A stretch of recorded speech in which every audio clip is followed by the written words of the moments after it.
All right, good afternoon, everyone.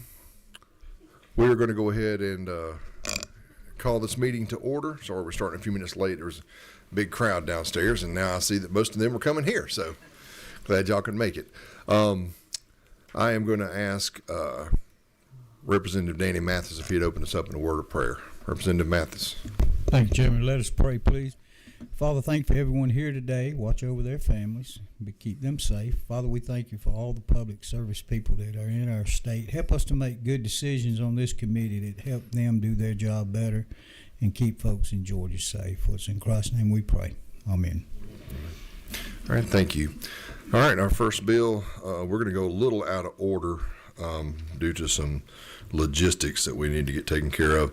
House Bill 423, Floor Leader Wade. Chairman, do you mind if I invite two folks to join me? I do not mind at all, as long as one of them is new director, Josh Lamb. Congratulations, by the way. I wanted to congratulate you publicly. I know we've spoken, but very excited for you to take on that role and look forward to working with you in a new position rather than the old one. And Alicia, good to see you as always. So,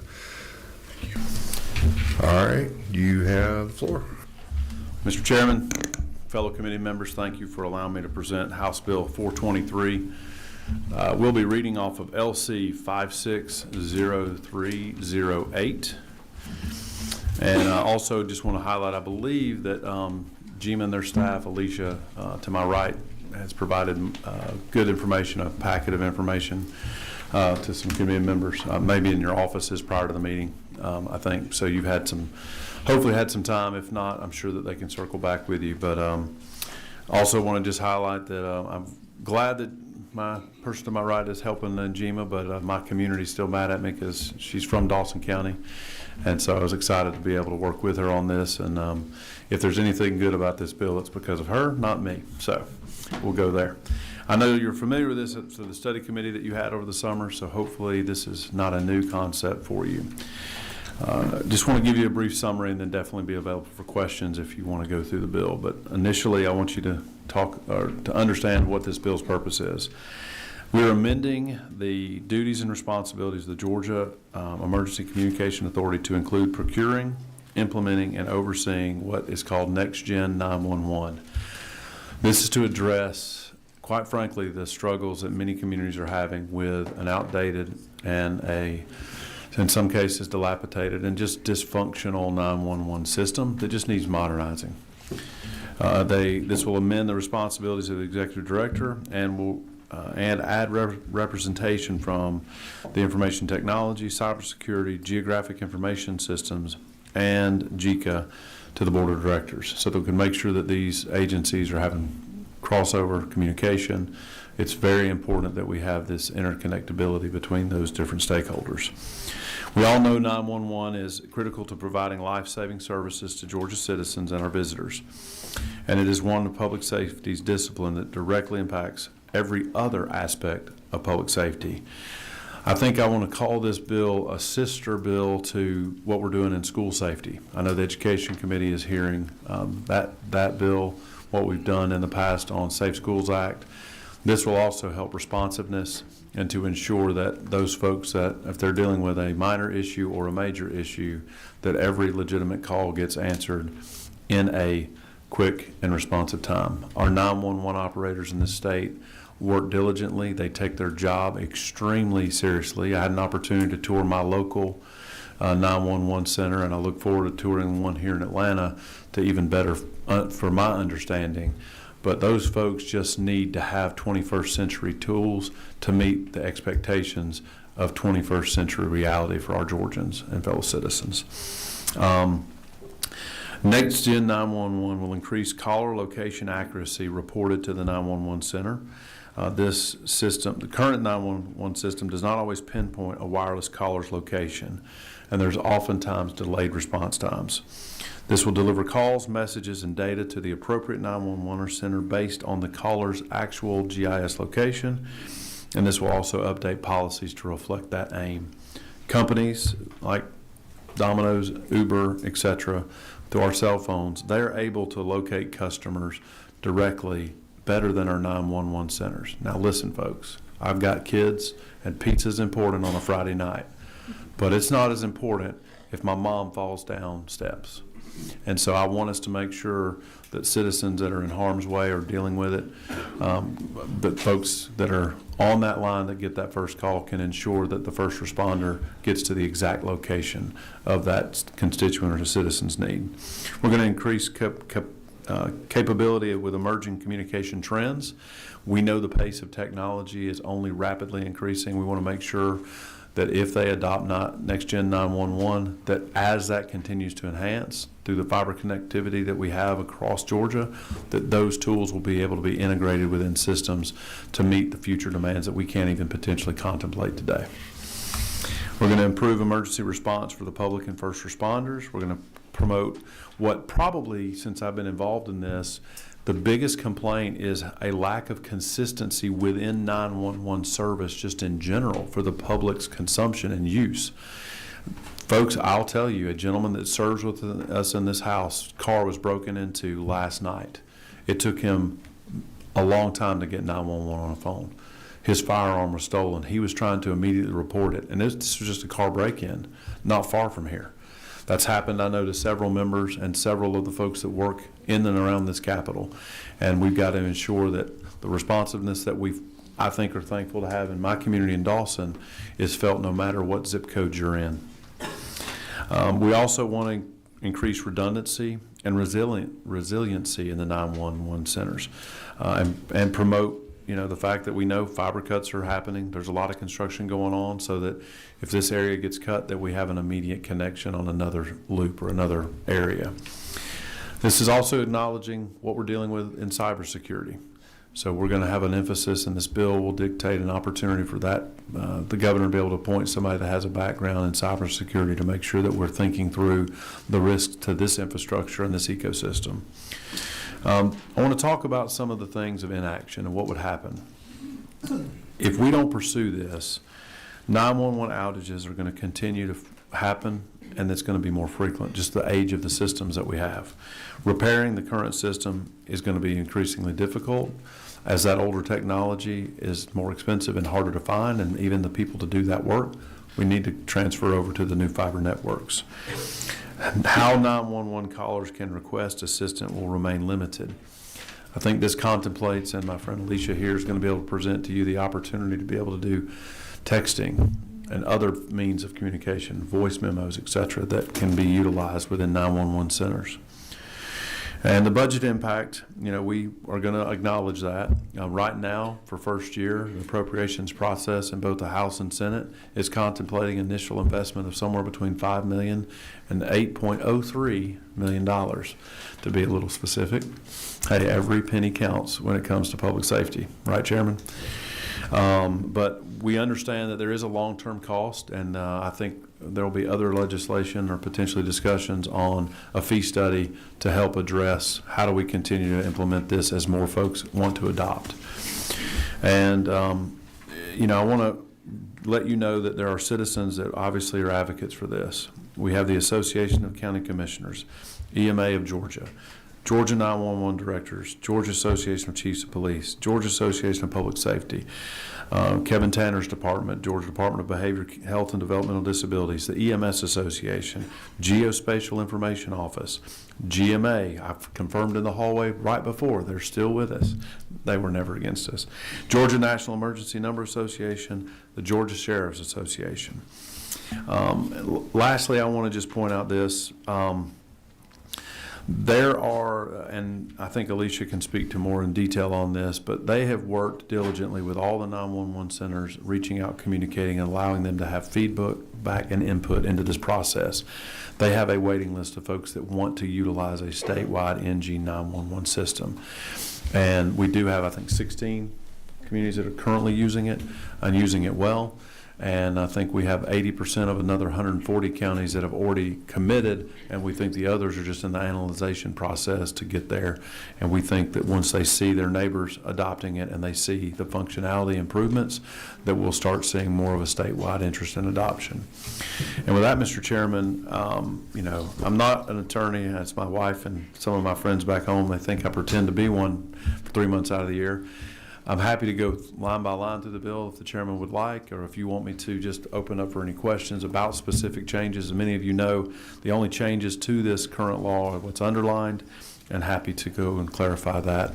And but before I do that, I think it might be appropriate to let Alicia give a little bit of background for what they've done to get us to this point. Okay. Yeah, we'd love to hear from her. Thank you. Good afternoon, Mr. Chairman and fellow members of the committee. So my name is Alicia Rucker-Wright, and I serve as the Deputy Executive Director for the Georgia Emergency Communications Authority, which is the state agency that is responsible for promoting 911. So we recognize that our current 911 infrastructure is outdated. There was actually a push to end our current infrastructure by 2020. However, unfortunately, most of the nation, and certainly Georgia, was not in a position to migrate away from our current 911 infrastructure. There is a push now. By 2029, you have telecom companies that are wanting to decommission copper lines. So what that means is that if we don't also upgrade our 911 infrastructure, your 911 centers will be the only users of this old, antiquated, outdated technology. So part of what we've done at JICA is we've worked with some of our locals. We also have talked to states surrounding us to see how far they are ahead. And I think it's worth noting that if you look at southeastern states, Georgia is the only state that hasn't made much progress in upgrading to next generation 911. And nationwide, we're one of 11 states that have not made progress in upgrading to next generation 911. So I'll really close out in saying that it's not a matter of if we upgrade our 911 infrastructure, rather it's a matter of when we upgrade our 911 infrastructure. And for JICA, we're promoting that we upgrade proactively to ensure that we get a statewide solution that meets all the needs of our 911 centers instead of waiting for a deadline to be established for us where we are scrambling to implement a system that will maintain the basic level of functionality. And then if I could, Thank you. new director to just greet the I committee. would be very excited to hear from him. It's an honor to be here and a pleasure to see everybody. I'm honored to serve in this position and serve the citizens of the state of Georgia. So it's great to be here today, and thank you. Thank you. All right. Looks like we have one blinking light. That would be, well, now we have two. I shouldn't have said anything. Chairman Saines. Thank you, Mr. Chairman. Quick clarifying question, and I might have missed it at the beginning of the author's presentation, so I apologize. But line 97, where we are adding power, so, and the authority for clarification is already established, but just the powers we are adding to it, study, evaluate, and enforce. So is this enforcement with these added powers right now, is there no enforcement ability? Is that current powers we're taking away from our local 911 centers and giving to this authority? Just wanted to try to get clarification for Sure. that. I'm going to let Alicia answer that because we discussed that earlier today. I had the same question, and she's got a better answer than I can. Hi, so the language in this bill recommends adding enforcement, and the reason for that is if you want to connect to the statewide network, you have to meet certain standards to ensure the system will function as designed. What you will see in the 911 community and NG 911 is all of the states that are going ahead of us are building their statewide solution to specific industry standards, and most of those are going to be accredited by a standards accredited body. So it's not as though it's standards that have not been vetted. But if we do not build our system to that standard, then we would lose interoperability and our 911 centers would not have the ability to communicate with each other. So the enforcement would just be saying, if you wish to connect to the statewide network, then you have to meet the requirements of that network. I understand it shouldn't be a patchwork approach, but is the Sheriff's Association and I guess Municipal Association there with this, right? Okay, thank you. Right, Yes, Mr. Chairman, and just to my colleague, yeah, we worked with all of the alphabet soup, great folks. But, you know, just look, I'm come from education and banking. I've got so many letters in my head I can't sleep at night, especially this time of year. But, yeah, they're all in favor of what we're doing. And that enforcement piece is really just saying if you want to either be on or continue to be on, that these standards have to be met, and then they can continue to be connected. And they'll highlight them if there's an update as continued improvements in technology change. Those standards may have update down the road, and that's why we used the language commonly accepted standards, as those standards can change over a time horizon that we can't contemplate today. Okay. All right, Representative Cummings. Thank you. Thank you for bringing this bill, Chair. I have really, I think, two, possibly three questions. The first, I'm guessing that this bill, one of the major bonuses of this bill is that if somebody calls, they don't have to give an address anymore, especially if it's a child or someone incapacitated, because this new system should pick up exactly where they are, not in the vicinity, but the exact location where they are. Is that correct? I'll say I don't know that we can say that technology is going to be exact, but it is going to be much closer. And so an address would obviously continue to be requested, but in the event that somebody's under duress and they're not able to, instead of being within hundreds of feet, you're probably going to be within a few feet, or if not a dozen feet. It would be the technology. And if Alicia, if I'm wrong, clarify. That's my understanding. But yeah, much closer, and it should be by address, yes. Okay, and the other thing I'm wondering, where I live seems to be kind of close to the border of another city, Atlanta. And I know you probably know what I'm saying. I'm driving home, I pass a fire that I see literally in a park heading towards a subdivision in the home. I call 911. And they say they're sending somebody. So I literally go into the subdivision, tell these people, you need to get out because there's a fire coming right to your home. Call back to 911. We're here. I'm looking around. I don't see you anywhere. And I'm going back and forth with this, department. And the call got sent to another jurisdiction, which for some reason went to the wrong address. And what I'm wondering, when you have jurisdictions that sit so closely like that, does this system send that call to the correct location? Does it know that this home is in Smyrna, not Atlanta? So in this system, we will be using actual mapping data, and we will be working with the locals to get all of their addresses into a statewide database. So how that will help is when a call comes into the 911 center, then the address is looked up in the database and associated with the jurisdiction. And because we're using the actual mapping data from the counties, that will eliminate that error once we get all of the mapping data where it needs to be. Right now, in our current 911 infrastructure, what's happening is while they're trying to use maps, it's a workaround solution, and a lot of times it's still defaulting to what's called cell phone sector routing. And so what that is each side of your cell phone tower has to have one 911 center.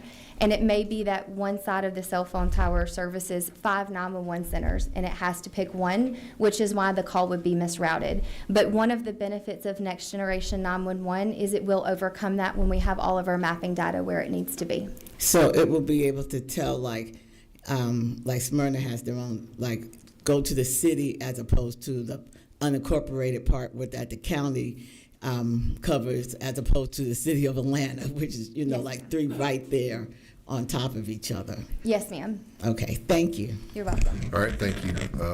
Representative Richardson. Yes, sir. My question was, you said a cost of between $5 and $8.03 million. That's for the state part, correct? Well, no, that's for the first year's implementation, and Okay. that money appropriations is being, is discussed that as an initial rollout for those first early adopters that are ready to do it. There is going to be an annual cost assessment that I think further study with fee studies. Obviously, we all pay our 911 fees on our cell phones.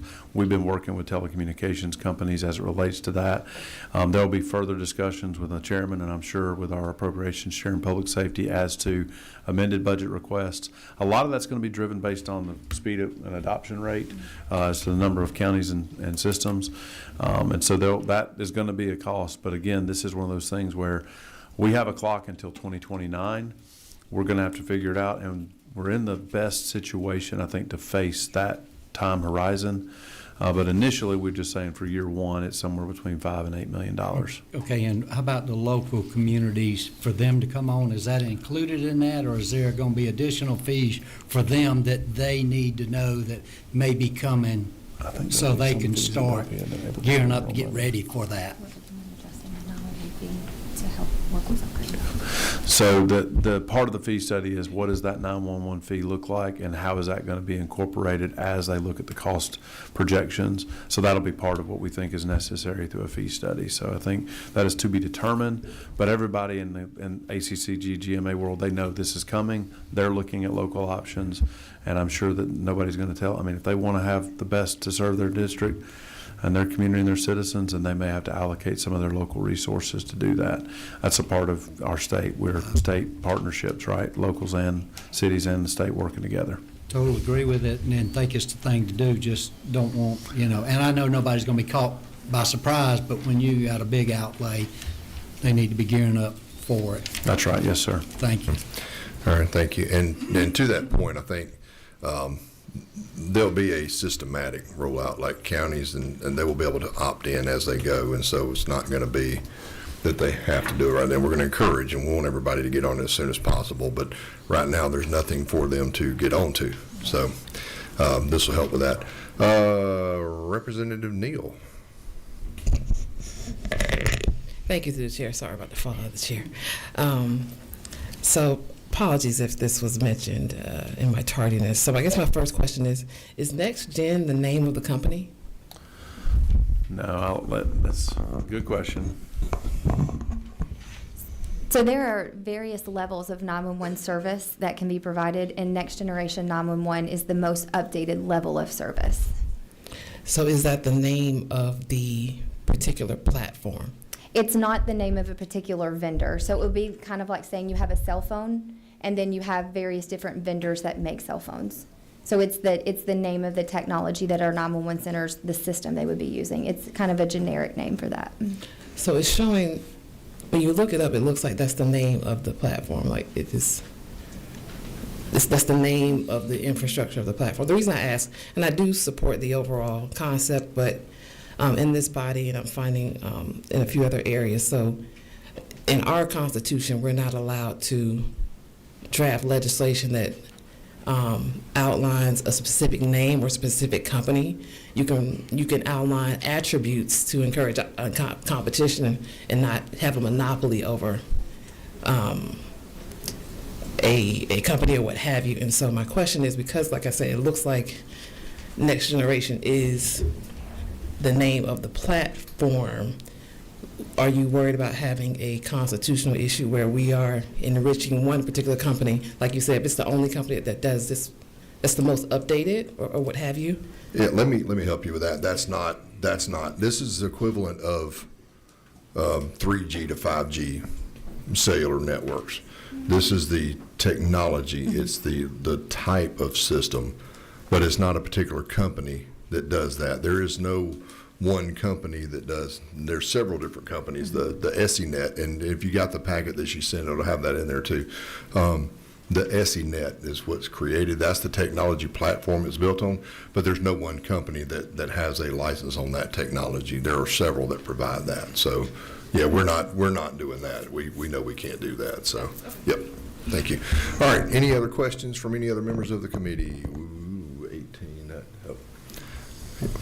Yep. Representative Miles.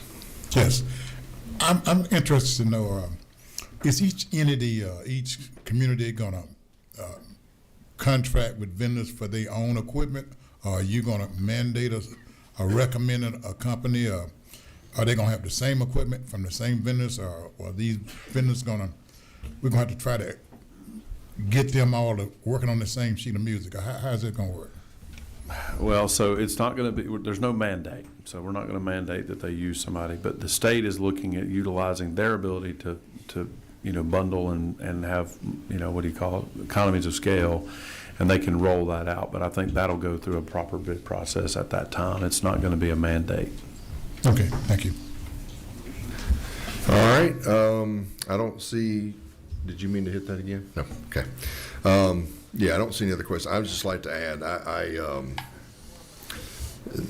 one of the things in our study committee that this was one of probably the first and widest heard recommendations from just about everybody we talked to was that we needed to implement Next Gen 911. North Carolina with their floods. They had some folks testify from there and talked about how impactful it was being able to transfer calls. Just this weekend, and Alicia knows, my daughter-in-law is the deputy director of the Butts County 911 Center. We had some storms come through. There was one little spot where they said there was probably a tornado come through. That was right by my house, obviously, because that's how things happen. But they were overwhelmed with calls. And she ended up having to go into work. Their call system was overwhelmed. They couldn't really transfer it to other counties because the ones that they have a cooperation with to answer calls on their behalf were also facing all of these storms. This would allow where you could have calls transferred anywhere throughout the state that's on the system. And so there's so many things with this technology that would improve. And the technology they're using there, I started one of my first jobs in public safety was as a dispatcher with the 911 center back in a long time ago, early decades ago. And they're still using the same technology. They have some new computers, but the technology that they run the 911 system on is the same technology that was there when I was in my very, very late teens and early 20s working there. So it is definitely time to upgrade. So Not that long ago. it feels like a long time ago. But I will entertain a motion if somebody would care to make one. We have a motion to pass and a second. Is there any further discussion from the committee? All right, seeing none, all in favor say aye. Aye. Any opposed, say no. All right, it Thank passes. you, Chairman and committee Thank you. members. Appreciate Yes, sir. it. Thank y'all very much. And the other chairman, thank you too. I'm on my way to 2 more meetings. Director, look forward to working with you. Thank you, sir. Alicia. Thank you, Alicia. Appreciate it. All right, we are now going to move on to Chairman Gaines, Vice Chairman Gaines, and House Bill 295. Now, we heard some of this last Wednesday, and we heard from some people last Wednesday. If you testified last week, I would appreciate you giving someone else an opportunity this time. I'm also going to apologize real quick. We got that motion really fast. I know Doug from ACCG wanted to testify. Sorry, Doug. I got so excited that we wanted to pass the bill, I forgot to let you speak, but go ahead. Yes, sir, Mr. Chairman. Real Greatly quick. appreciate your time and efforts on behind this. ACCG, Doug Reinecke, we're favorable support of this bill. It's our #1 legislative priority voted on by our 159 members. Can't thank Jika and Jima enough. Alicia, Skylar, Anna, Greg, the whole team has been awesome there, and your support as well. So just ask for your favorable consideration. Happy to make. Well, while you were out there, we did that. We passed the Yes, bill sir. out. I just forgot to call you. So No, you're good. But thank you for being here, and I appreciate all of y'all's support Absolutely. and Thank encouragement you. on it. Appreciate your leadership, Mr. Chairman. Thank you. Okay, back to House Bill 295. As I was saying, if you testified in it before, or if several people from a particular group, if there's several members of your group that are wanting to speak, we really would like to have only one member per group to come up and be the spokesperson. We are once again limited on time, and so we are going to tightly monitor this as we move forward. So with that, Vice Chairman Gaines, you have the floor. Awesome. Well, thank you, Mr. Chairman. I know we had a lot of discussion on this bill the other day. So I will be brief and mostly just go over the changes to the bill since y'all last saw it. And it should be LC 47342-4S. Perfect. Well, again, this legislation is a pretty simple concept just to make sure that local governments are enforcing the laws on the books. And, our intention is that by hitting them in the pocketbook, that'll make sure that local governments actually enforce the law. So that's the concept. The changes to the bill, I'll run through briefly lines 30 to 32. One of the comments that we heard last week was about policy, practice, or pattern.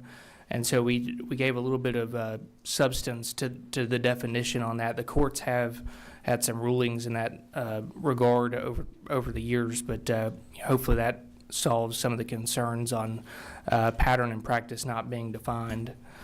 On lines 91 and 92, this was a request of GMA and ACCG after unreasonable or that local government took reasonable steps to mitigate the alleged nuisance. And then lines 102 to 105, this was talked about in committee last week, that ensures that that a property owner who's seeking compensation would not go into if the school portion of their property taxes, because obviously those they don't make the decisions of the governing authority in that regard. And lines 118 to 123, this is to try to ensure that you're not seeing one property owner repeatedly have unsuccessful claims, so that you're not seeing one person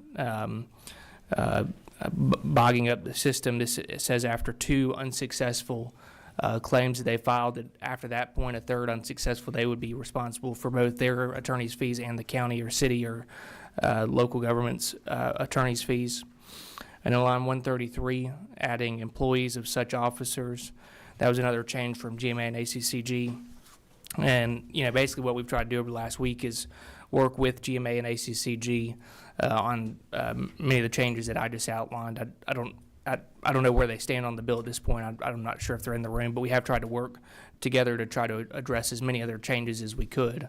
They did have a couple other offered changes that I did not accept, but we tried to take the vast majority of the changes they offered. All right. Thank you very much. Any questions from the committee before we start having witnesses testify? That would be Representative Panich. Thank you, Representative, for bringing this bill. My question is on the change starting at line 125. And it actually goes, the sentence before it says, this code section shall not apply to, and then it's 125 starts the list. Decisions by local government officials exercising prosecutorial discretion to not prosecute alleged offenders if such discretion is exercised on a case-by-case basis, and the justification for each such decision are published on a monthly basis by the local government. Are you asking the DAs to put why they failed to charge for each arrest in public? So I believe that change was... and I don't know if ACCG or GMA are in the audience, and I don't want to put them on the spot on that, but I believe that actually was a change requested by one of those departments. I don't know if either one are here. I could be wrong on that. I don't want to. Is there anybody?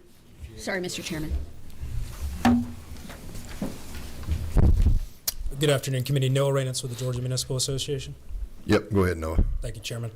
Representative Panich. Yes, this was one of the changes we had brought forward. Vice Chairman Gaines has spoken to some of the language offered by both GMA and ACCG, and he has accepted a fair deal of that.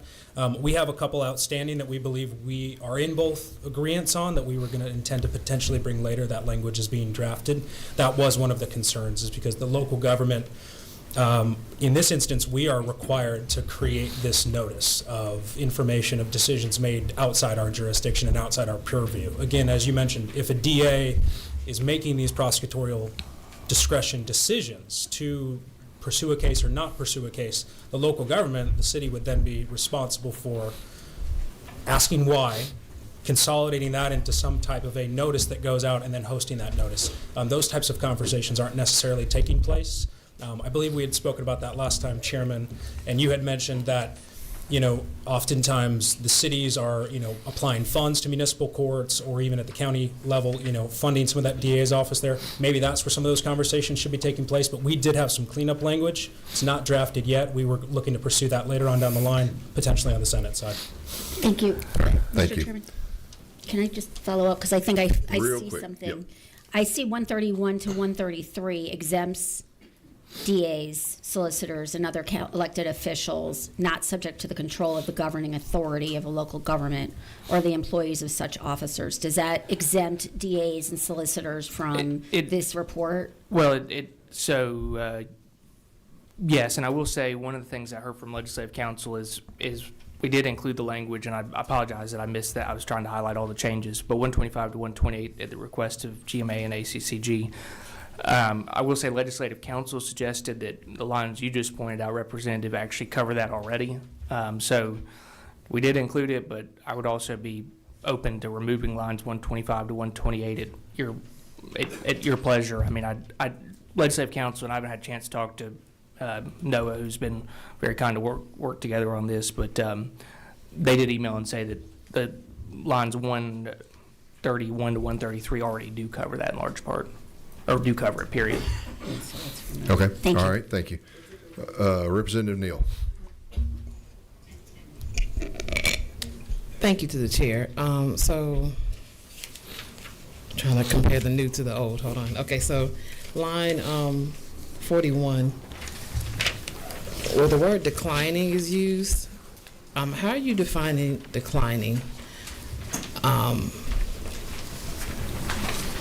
And I say that because, for instance, a huge concern is oftentimes, there's we have issues with getting police and sheriffs hired. We're having an issue with that, to include, pay, and those things being a driving factor. So if you do have a police chief or a sheriff that say, hey, we're getting these calls in for loitering and a few other things that's listed here, and they say over the radio, what have you, hey, we can't respond to that right now. We have higher priority calls that have to go. And the citizen that calls in reference to that starts this process. So first, I'm sure that the sheriff is going to fall under this because they're included as far as local government officials. But my next question begins to be, are police going to be considered an extension of law enforcement, of local government officials? And if so, can they also be sued if they are having trouble trying to handle certain nuisances just simply because of manpower issues? Not that they don't have a desire to want to handle it, they just don't have the manpower to. There's a shooting or something else that's going to take precedence over it. So no, I think is the answer. And again, lines 30 to 32, I think, outline that we're talking about not a single call where one decision is made. We're talking about where there's a systematic disregard for enforcing the law. Okay. And you mentioned that you addressed the definition when I think we talked before about policy practice or pattern being defined. Do we have something that is 30 through 32, the negotiated definition that happened as a result of last committee meeting? I mean, I don't know that it was negotiated. I mean, I'm happy to talk to you about any suggested changes you'd like to consider, but that was language that we largely pulled from court cases that have been decided in working with Legislative Council throughout the country. Okay, because I would hate for the unintended consequences, entities trying to manage their call volumes, and especially sheriffs, since they are the elected official, how they would fall into this. Because police often they're not elected. So sheriffs would actually not fall under it because on line 131 or other county elected officers, a sheriff would fall under that. So 131. So then that goes to my other question. So in reference to you speaking to Representative Panich about removing the 125 section, is that 125 until what? Are we going to lose that if you? No, just 125 to 128. 128. That'd be item number 1, I believe, right? On that list. Yes, that's right. Yep. Yeah, just removing item 1 because that's already covered when you exclude DAs and solicitors. All right. Okay. And we'd had some discussions before, thank you, Representative Neal, about the call, having to decide that, and that's, I think that's allowed for in here if you have to decide on manpower, because you can obviously justify if you're answering more calls than you can get to. It's just when there's repeated refusal to just answer those calls when it's not a call volume issue because for whatever reason the local jurisdiction decides not to, it creates a harm to that property owner. So we've got a lot of folks that want to testify here. We're going to really try to get through here because we've got a couple more bills to hear, and we are not going to run out of time today. So I'm going to apologize in advance. I'm not going to try to cut anybody off early, but we are.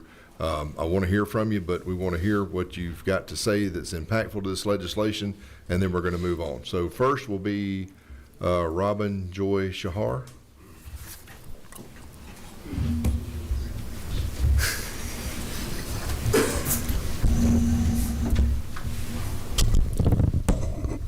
Good afternoon. Good afternoon. I'm Robin Joy Shahar. I'm a local human rights attorney, and I'm a consultant for the Policing Alternatives and Diversion Initiative, also known as PAD. PAD is a nonprofit organization that offers on-site response for individuals experiencing issues related to mental health, substance abuse disorders, and poverty. And they also provide support services to help those individuals achieve health-related and economic stability. I'm here to address House Bill 295. I'm going to talk about the bill within the context of your 2022 historic legislation that championed Georgia's commitment to compassionate care for people struggling with mental health and substance abuse issues. First, one bit more background about me. I was an attorney for the City of Atlanta Law Department for 26 years.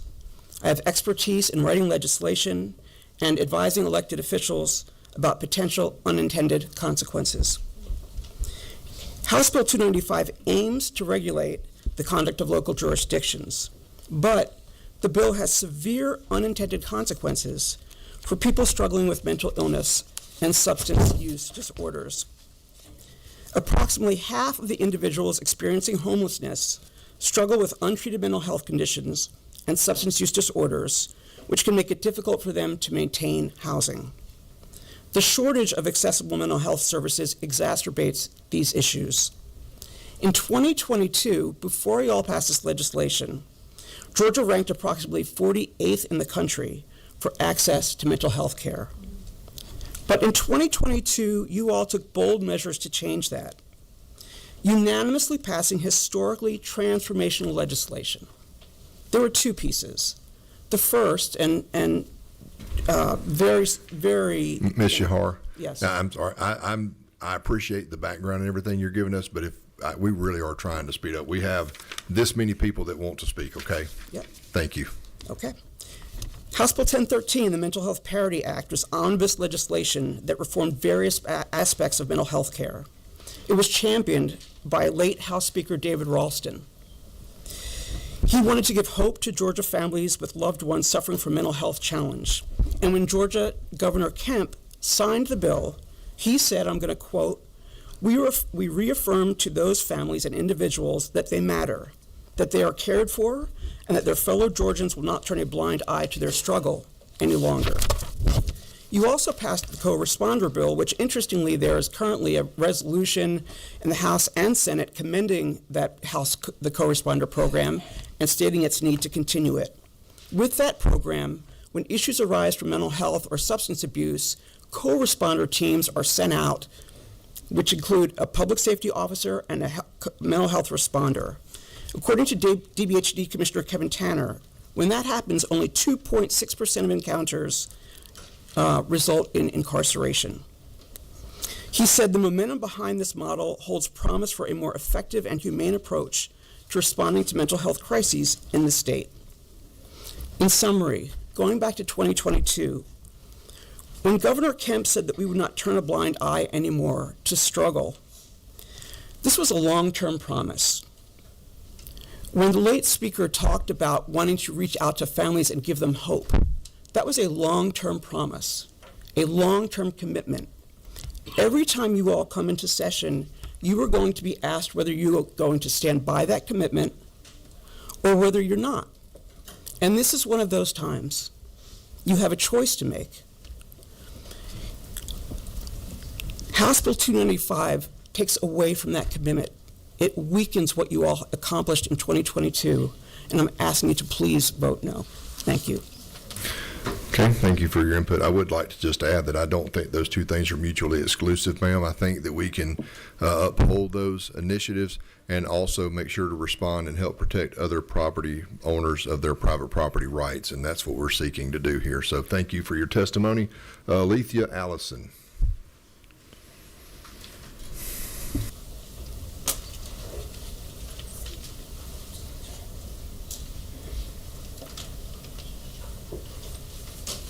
Good afternoon. I'd like to apologize a little bit for my voice. I really cannot speak any louder than this. Excuse me. I won't take much of your time at all, I promise that. Thank you. Yes, thank you. I've lived experience in homelessness due to an injury, which I'm currently still dealing with. I'm a mother of 4, 2 veteran sons who were deployed at that time out of the country when I experienced homelessness with my 2 daughters as well. My daughters go to Coretta Scott King Young Women's Leadership Academy. We were devastated during that time. I was physically broken. With help, we got rehousing, but that's not the case for most people, and it wasn't immediate. Today, I'm a frontliner for this organization that assisted me, aiding individuals, families, our seniors, and our veterans to get housing and other resources in reference to housing. I'm also on the Client Advisory Council for Atlanta Fulton County. I also was selected July 10th to go up and speak with our 9 offices from Senator Ossoff all the way to Warnock in reference to not only homelessness, but the crisis of housing for Georgians here, all of the state. Without support, people like myself would have nowhere to turn. They'd become desperate and vulnerable. Then the very system that's meant to help betrays the individual asking, am I a criminal? Am I a criminal for wanting a safe place to sleep, for trying to provide to my family, for simply trying to survive? Consider those implications if I did get arrested for being homeless. Would I be doing the work I am today, aiding individuals and others, finding stability? Would I have a place to call home? As a veteran mom, as a mom that was in the service, and my children were in the service, I was also the local mother where most of these other veterans and service people come because they didn't have a home close to them. Would my sons have a place to call home after they served our country? Not just 1, but 2.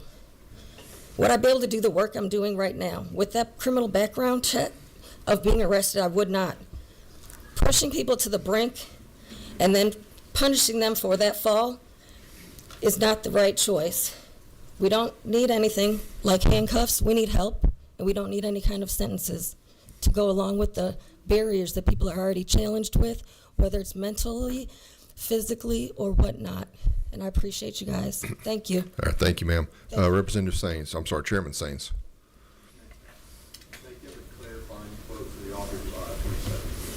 Yeah, it says it's on. Let me try it again. How about now? No, but I know it's important for you want me to do 46? We can try it. I guess. All right. Clarifying point, this bill does nothing. I think that all members of this committee appreciate the personal testimony of definitely hardship that is not strange to many Georgians across the state. But this bill does nothing to criminalize individuals, only to ensure that local governments are held accountable and give property owners the right to understand the climate that they're going to be in and understand that the expectations set forth and local and state standards are going to be followed when it comes to making an investment where they reside, where they homestead. Is that not an accurate depiction of the bill? It is 100%. Thank you. All right, thank you. All right, next we have Michael Newland. Hope I pronounced that right. Nolan. Oh, your O looks like a U. Apologize for that. Yeah, me too. Thank you, Mr. Chairman, committee. My name is Michael Nolan. I am an addiction counselor, a community health worker, and a team leader with In-Town Cares. And before that, I was with Policing Alternatives and Diversion. I run the East Atlanta Housing Program that is now being used as a model to expand homeless services into neighborhoods across Atlanta. There are more than 50 people on my caseload today. 3 of those people are currently incarcerated for infractions that are listed in HR 295. What that means is that my work with them, getting them housed, stops. Until they are out of jail, until they're back in my office, that work stops because we can't continue to work together while they are incarcerated. 1 in 8 people going back to 2022. 1 in 8 people who were incarcerated at ACDC, right here in our backyard, 1 in 8 of them were unhoused. The most recent point in time count from last January, 12,000 people are considered homeless in the state of Georgia. We don't have the housing inventory or the shelter beds to take care of 12,000 people, but locking them up is neither sustainable nor humane. With nearly 47,000 in our prisons, Georgia ranks 9th in the highest number of incarcerations in the country. Our jails and prisons in Georgia are overcrowded, underfunded, they're understaffed, and they're crumbling. What this bill does is adds to that number with nonviolent offenses.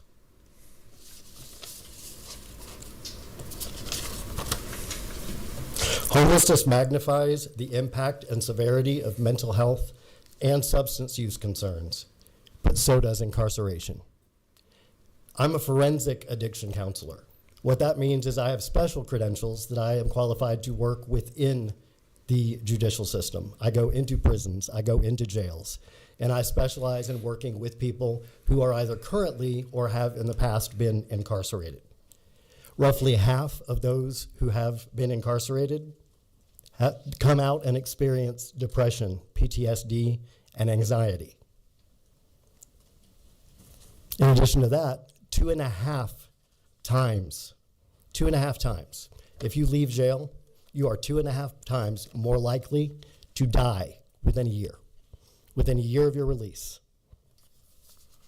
Did you know that public housing authorities actually have the ability to deny housing assistance to someone with a criminal record, even if that criminal record is a nonviolent offense, just as those are that are listed in HB 295?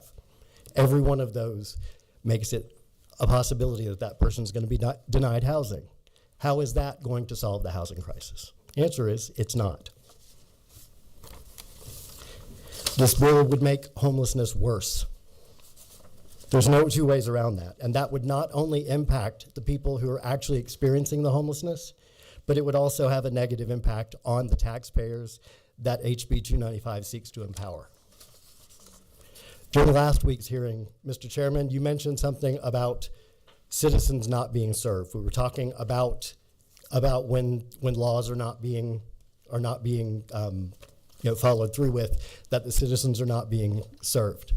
I'm here today to remind the members of the committee with respect that the 52 people on my caseload today are citizens of this state. They are citizens that are no less worthy than people who own homes. They are citizens, and every citizen of Georgia is just as valuable and valued as the other. Finally, who does HB 295 benefit? 1 in 4 people incarcerated in this country this month will be rearrested this year. 1 in 4, 25% of the people. Putting pressure on cities and counties to increase incarceration for crimes of survival is a mistake that benefits no one. If we want to reduce the effects of homelessness on Georgians, we have to reduce homelessness, point blank. This bill would only kick that can further down the road. An increase in funding for the Georgia Housing Voucher Program in the next fiscal year, that would be a far more productive step in the right direction. Thank you for your time. Mr. Chairman, do you have any questions? No, sir, I do not see any questions. Thank you very much. Seth Lingenfelter? Did I get that right? Yes, sir. All right. That's one of the few. yeah. My batting average is going up, though. Yeah, very good. Thank you. Good afternoon, committee members. My name is Seth Lingenfelter, and I'm here today to oppose the passing of HB 295. I've been a City of Atlanta resident since 2006. In 2012, my wife and I purchased our current home located in West End, Atlanta. We did so for a variety of reasons, one of which is that we have always cherished the diversity our community offers and provides, of which our 2 children now are part of and learning from. Practically speaking, our home is now worth 4 times the amount we paid for it almost 13 years ago, which is an amazing investment, some would say. I bring this up because this bill seems to conclude that property values are failing or falling due to public nuisances and other purposes, based on the summary of the bill. My first question would be for a thorough definition of public nuisance and other purposes. The vagueness of these phrases makes it quite clear that we're looking for a catch-all to address anything around us that makes us, and by us I mean society, uncomfortable. With that being said, my second question would be why this bill is being proposed. What evidence is there to show the decline of property values in general? What's the percentage breakdown of these supposed declines and the evidence that it is in fact tied to public nuisances and other purposes? These questions alone point to the vagueness and, in my opinion, the corrupt nature of this bill. This bill seems to be an attempt to criminalize our neighbors, our brothers, and our sisters who do not have healthy, sustainable solution to end their homelessness. Atlanta is rich with a body of organizations who have fought and continue to fight for decades to provide support and stability to those neighbors. However, I don't believe a single person who is part of this service community would say that we have all that we need to accomplish our mission. We need more affordable housing and more innovative housing solutions and options to make available to these neighbors who are being described as a nuisance. For the past 20 years, I have dedicated my professional career to learning the best ways of coming alongside our neighbors who find themselves without a place to call home. In these 20 years, I have made numerous mistakes, which continue to inform my outlook and strategy in moving forward. I encourage you all to take a deeper look into this bill, to find the answers to the questions I posed, and to consult with those who are in tune and in relationship with our neighbors who are being categorized as a nuisance. I can guarantee if this is done thoroughly and with integrity, not only will you find how vague and corrupt this bill is, but you'll see the immense beauty and value these neighbors, these nuisances, actually have. Thank you for your time. Thanks, sir. Gary Cornell. Oh, he's coming up. I just make quick comments. Yes, sir. Go ahead. I'll be brief, but if your property value's going up 4 times, then you wouldn't be eligible to receive the decrease in property value part of the bill. Thank you for that clarification. This thing is a bit temperamental today, it looks like. Okay, Gary. Yes, members, honorable members of the Public Safety and Homeland Security Committee. Is this working? Okay, is that better? Thank you. I'm just recovering from COVID, having been here last time. I'm Gary Cornell. I'm a Georgia resident and actual native. I live in DeKalb County and am here to represent Presbyterians for a Better Georgia, a coalition of Presbyterian churches throughout the state that is seeking to achieve for all of us safe and affordable, decent housing and health care for all citizens of Georgia. I'm a Christian, and that's why I believe in what Matthew 25 has taught us when Jesus said, "For I was hungry and you gave me something to eat. I was thirsty and you gave me something to drink. I was a stranger and you invited me. I needed clothes and you clothed me. I was sick and you looked after me. I was in prison and you came to visit me." So this sort of structures the goals of our organization to show compassion and care for everyone because they've been created by God.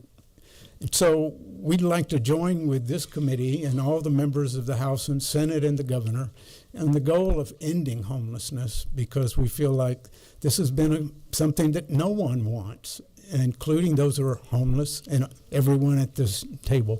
And so we ask for your help and support in creating some compassionate and practical means of helping us address the real issues of homelessness, which is a lack of housing.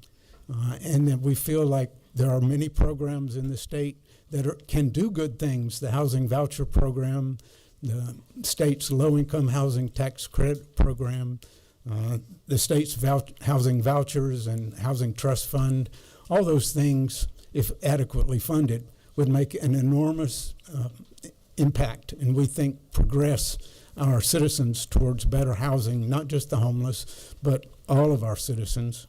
We hope that you will reconsider this and consider what the goals are.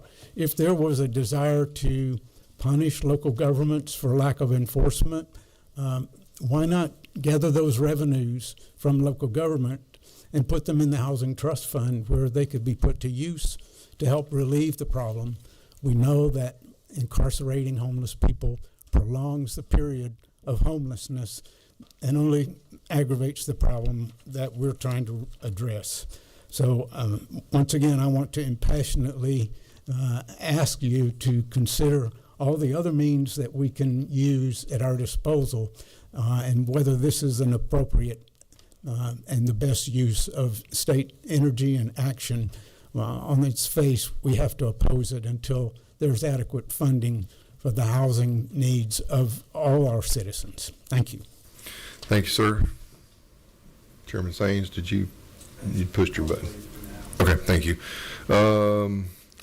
Matthew Nursey.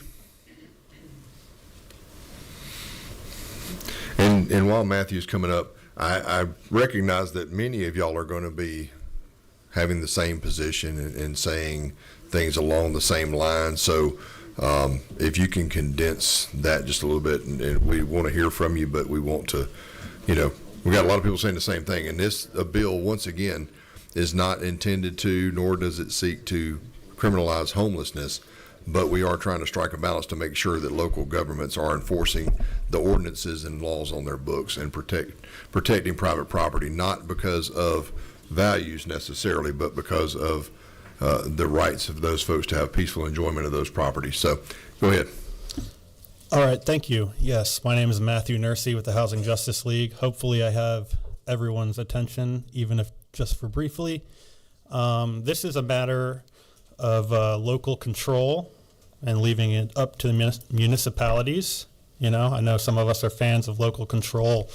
And I think it's also in a circumstance where, if all you have is a hammer and every problem looks like a nail, maybe you need some more tools.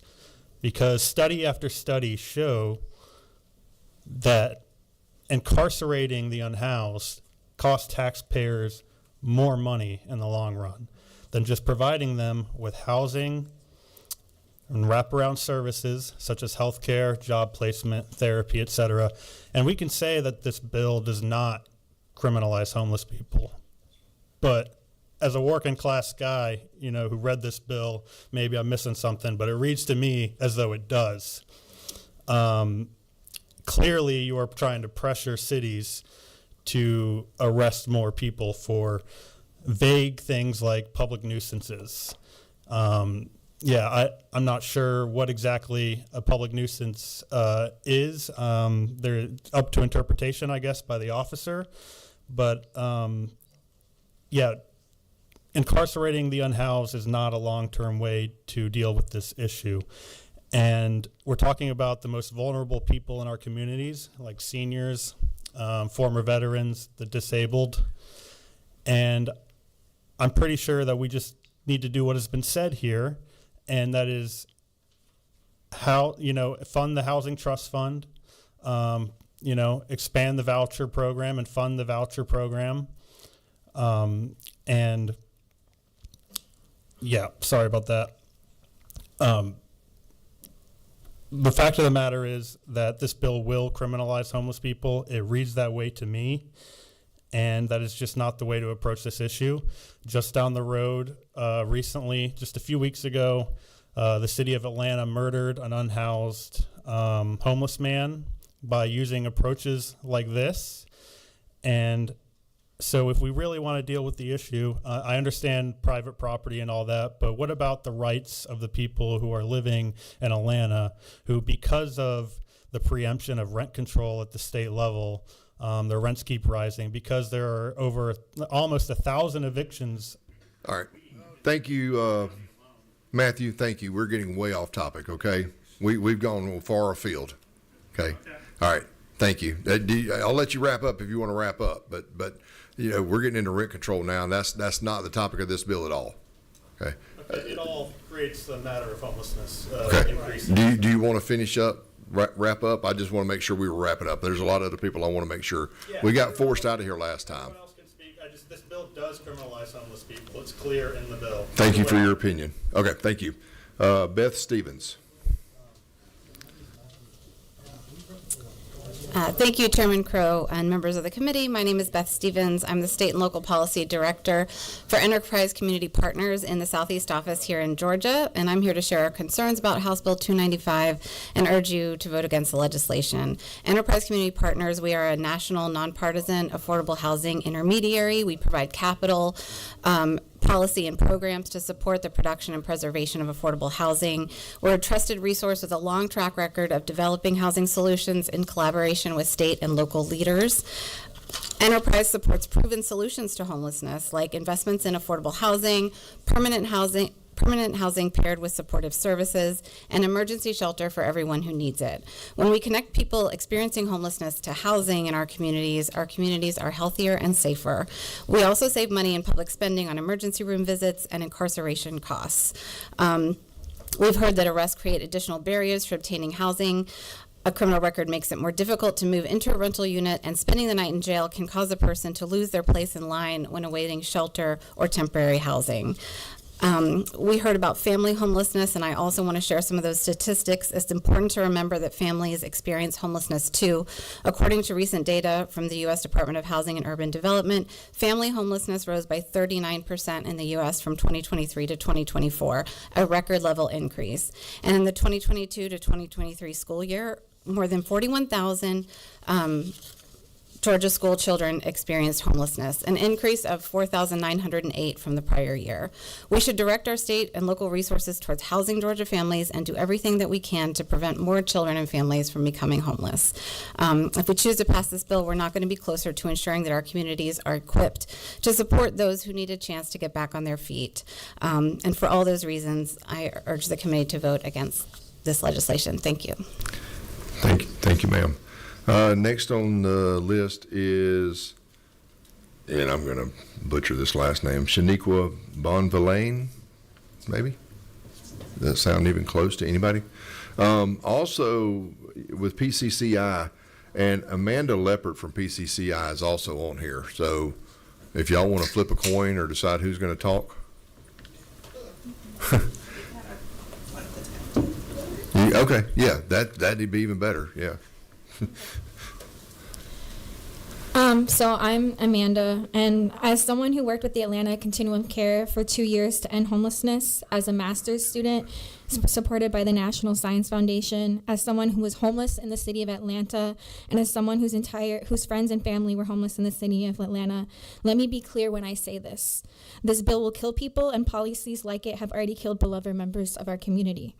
Let me repeat that. The mandate enforcing the ordinances which criminalize people experiencing unsheltered homelessness and clearing of encampments not only will make it harder for people to exit homelessness, but will be a death sentence for many. Atlanta shelters are consistently at capacity, with many people left with nowhere to turn but the streets. As you've already heard, research from Atlanta Community Support Project showed 1 in 8, or 12.5% of bookings at ACD in 2022 involved a person experiencing homelessness, although we only make up 0.4% of the city's population. A majority of those arrests were for nonviolent crimes of poverty, which you have listed in this bill.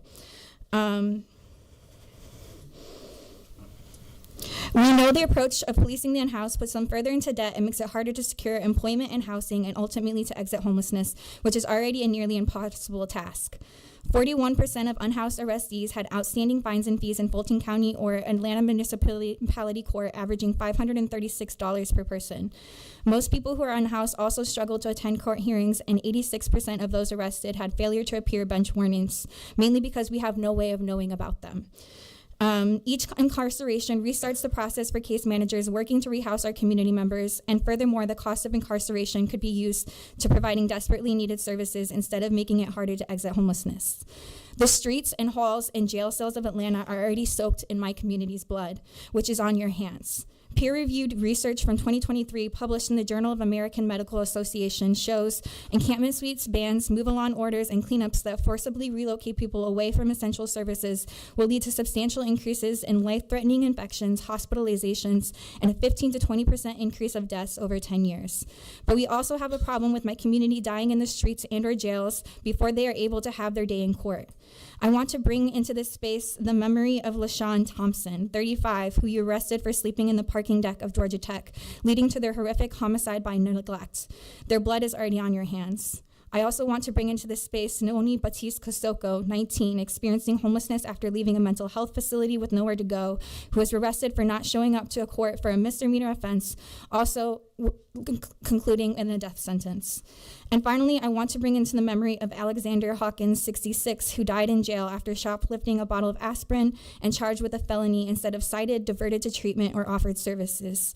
When will you take accountability for the fact that your policies of criminalization and clearing encampments and making sure we're out of your sight are already killing us? You can't just remove us from your eyesight so you don't have to confront the crisis you allow. As is, 176 unhoused community members have died in Fulton and DeKalb County last year alone. Let's not waste our money on enforcing incarceration and litigation. Let's fund services to permanently rehouse my community and offer wraparound services so we can live. Thank you. I'm Shaniqua Bonvillian. Just want to make a small connection. I'm going to keep it very short. I'm a very short person in both ways.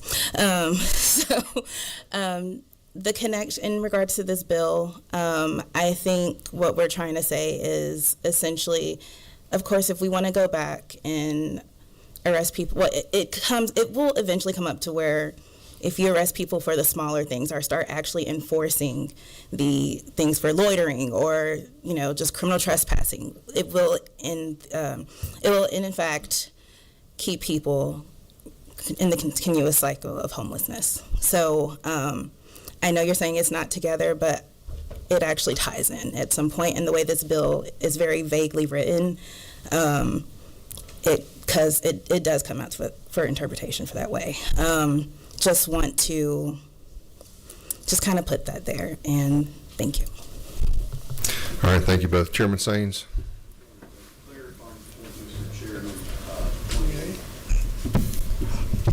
Again, I keep looking at this bill and seeing that what we're trying to enforce here and what we're trying to ensure that individuals in the state of Georgia have a consistency on. I hope that this bill, if passed, will ensure that organizations that may be sitting on hundreds of millions of dollars in assets might be more inclined to work with their local governments for solutions to these issues, so that both homeowners and individuals facing crises that everyone in this room agrees is not an ideal circumstance can come out of that circumstance. Thank you, Mr. Chairman. Thank you.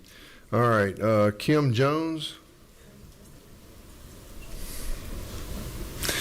Seems like everybody that was going to talk sat on this side of the room today. So. Thank you, Chairman. Thank you, Representative Gaines, for being here. I'm Kim Jones, Executive Director of NAMI Georgia, also co-founder of the Georgia Mental Health Policy Partnership, but most importantly, the proud mother of a child with a mental health condition.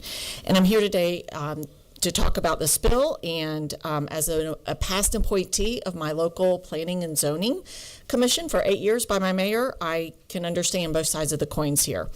And I agree with many of the things that my other colleagues have said, but I won't repeat any of those. I want to bring some solutions that I think that might work.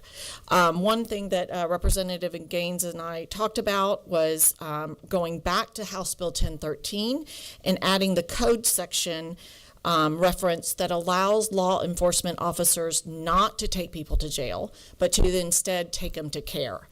Now, the only problem with that is we don't have a lot of care, so we got to figure that part out. But still, having that in there, I think, will help reinforce that we need to take people with mental health conditions, not handcuffs, but help. Secondly, also, I think adding a section, if the intent of this bill is not to have people going into the jail if they are homeless or mentally ill, then adding a section or something that references that if a local county is working on a housing project, then that would excuse them from having to pay the bill, pay the taxes or the refunds or the reimbursement. So those are two options, and Representative Gaines has agreed to work with us in coming up with other solutions, and I thank him for those efforts. All right. Thank you very much, ma'am. Stan Jones, maybe no relation. I'll claim you, claim me. Well, the previous speaker, her name was Jones as well, so I thought maybe y'all were together. Kim Jones and I have been on the same side of the mental health advocacy for years, so I will say that. I'm Stan Jones. I'm a partner at the law firm of Nelson Mullins. We have an active government relations practice, and we represent Partners for Home and St. Joseph Mercy Care. I thought it might be helpful to the discussion to introduce some of the things that are actually happening. So I think one of the underlying concerns or premises of the bill is that not enough is being done. And so Partners for Home, for example, built the Melody Project about 8 blocks from here, where we took GEMA trailers and turned them into apartments and housed 40 people. There are 2 more projects coming online like those in the next year. They all need funding. There will be budget requests both from Partners and St. Joseph Mercy Care to enhance their homeless services request. They'll start showing up in the 26 budget activities that for DBHCD in particular. They begin tomorrow afternoon. The number of homeless people has come down 30% in Atlanta since 2017. About 1,850 people have been housed, and another 14,000 who have been homeless have been helped. So, we're not in a situation where nothing is being done, which in a way is the underlying premise to try to use the bill's permissions to property owners to, receive some of their taxes back. Anyone involved in the homeless or the mental health community knows that our local governments need more resources, not less. I would think the bill would be better if the nexus between the alleged nuisance and the actual property owner were tighter. I don't think you want situations where somebody's very upset about an encampment on public property, like under the expressway, for example, to allege that has caused them to incur additional expense. You could have every fence builder in Atlanta actually attempt to use the remedy that's proposed here. We need more resources, not fewer, as many people have said. Thank you.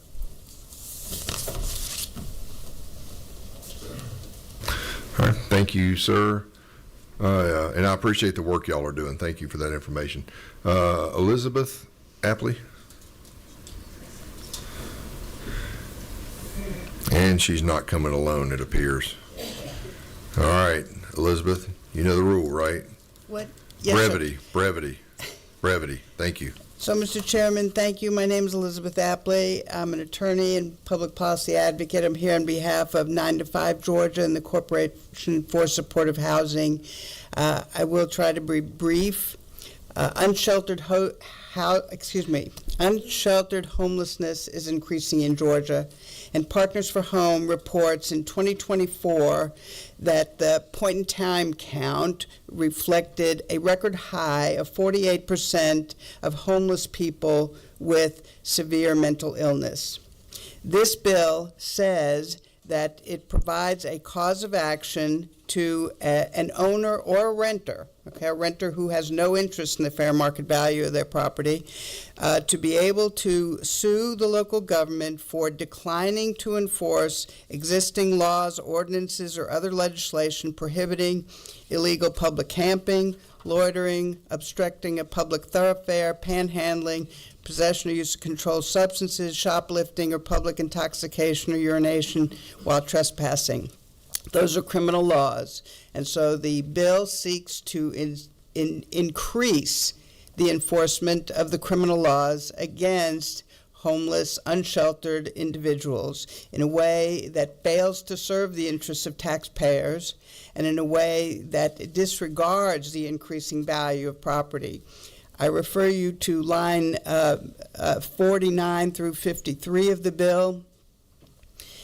It provides for the owner or renter to be able to sue the government if they incurred documented expenses to mitigate the effects of the policy of not enforcing criminal laws against homeless people, or if their fair market value is reduced. So you can simultaneously have a homeowner, or a renter whose property values have increased dramatically, as we've all seen our property values increase, and incurred expenses. So that person would be able to sue under this law.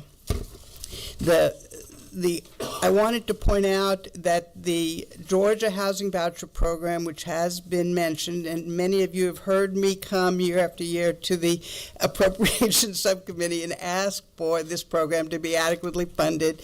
We are obligated under the Olmstead Settlement Agreement that the state entered into with the Federal Department of Justice in 2010 to provide supportive housing and wraparound services to a target population of 9,000 people defined as chronically homeless, people with severe and persistent mental illness cycling through the criminal justice system, the hospitals, and the emergency rooms.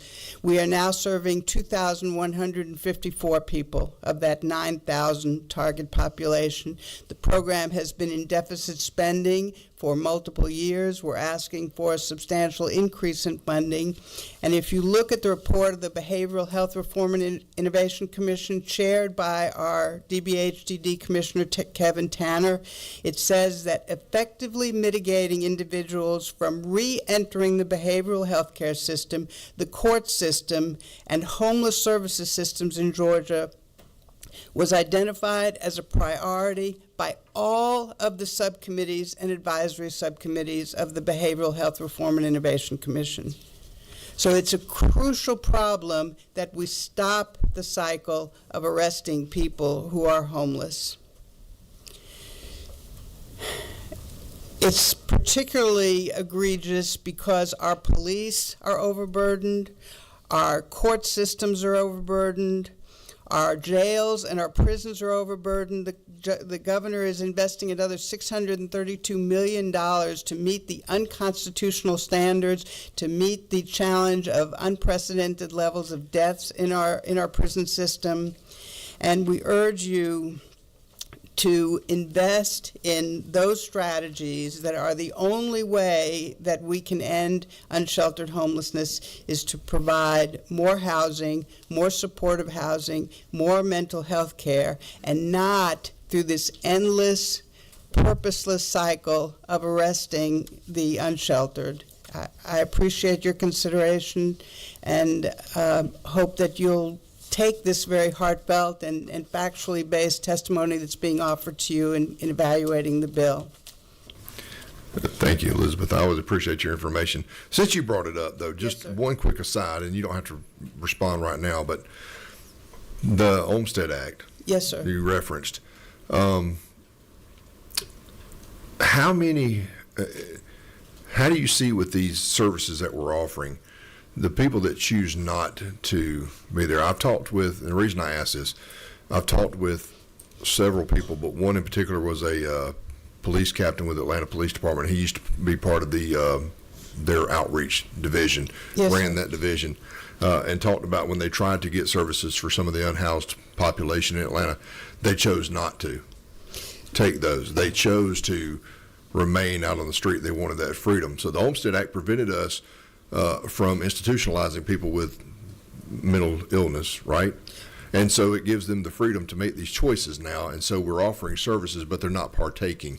You don't have to respond now. I just want you to think about that, because I'd love for us to have a conversation later about that, because that's a concern of mine and how we can address it. So, all right, number 26.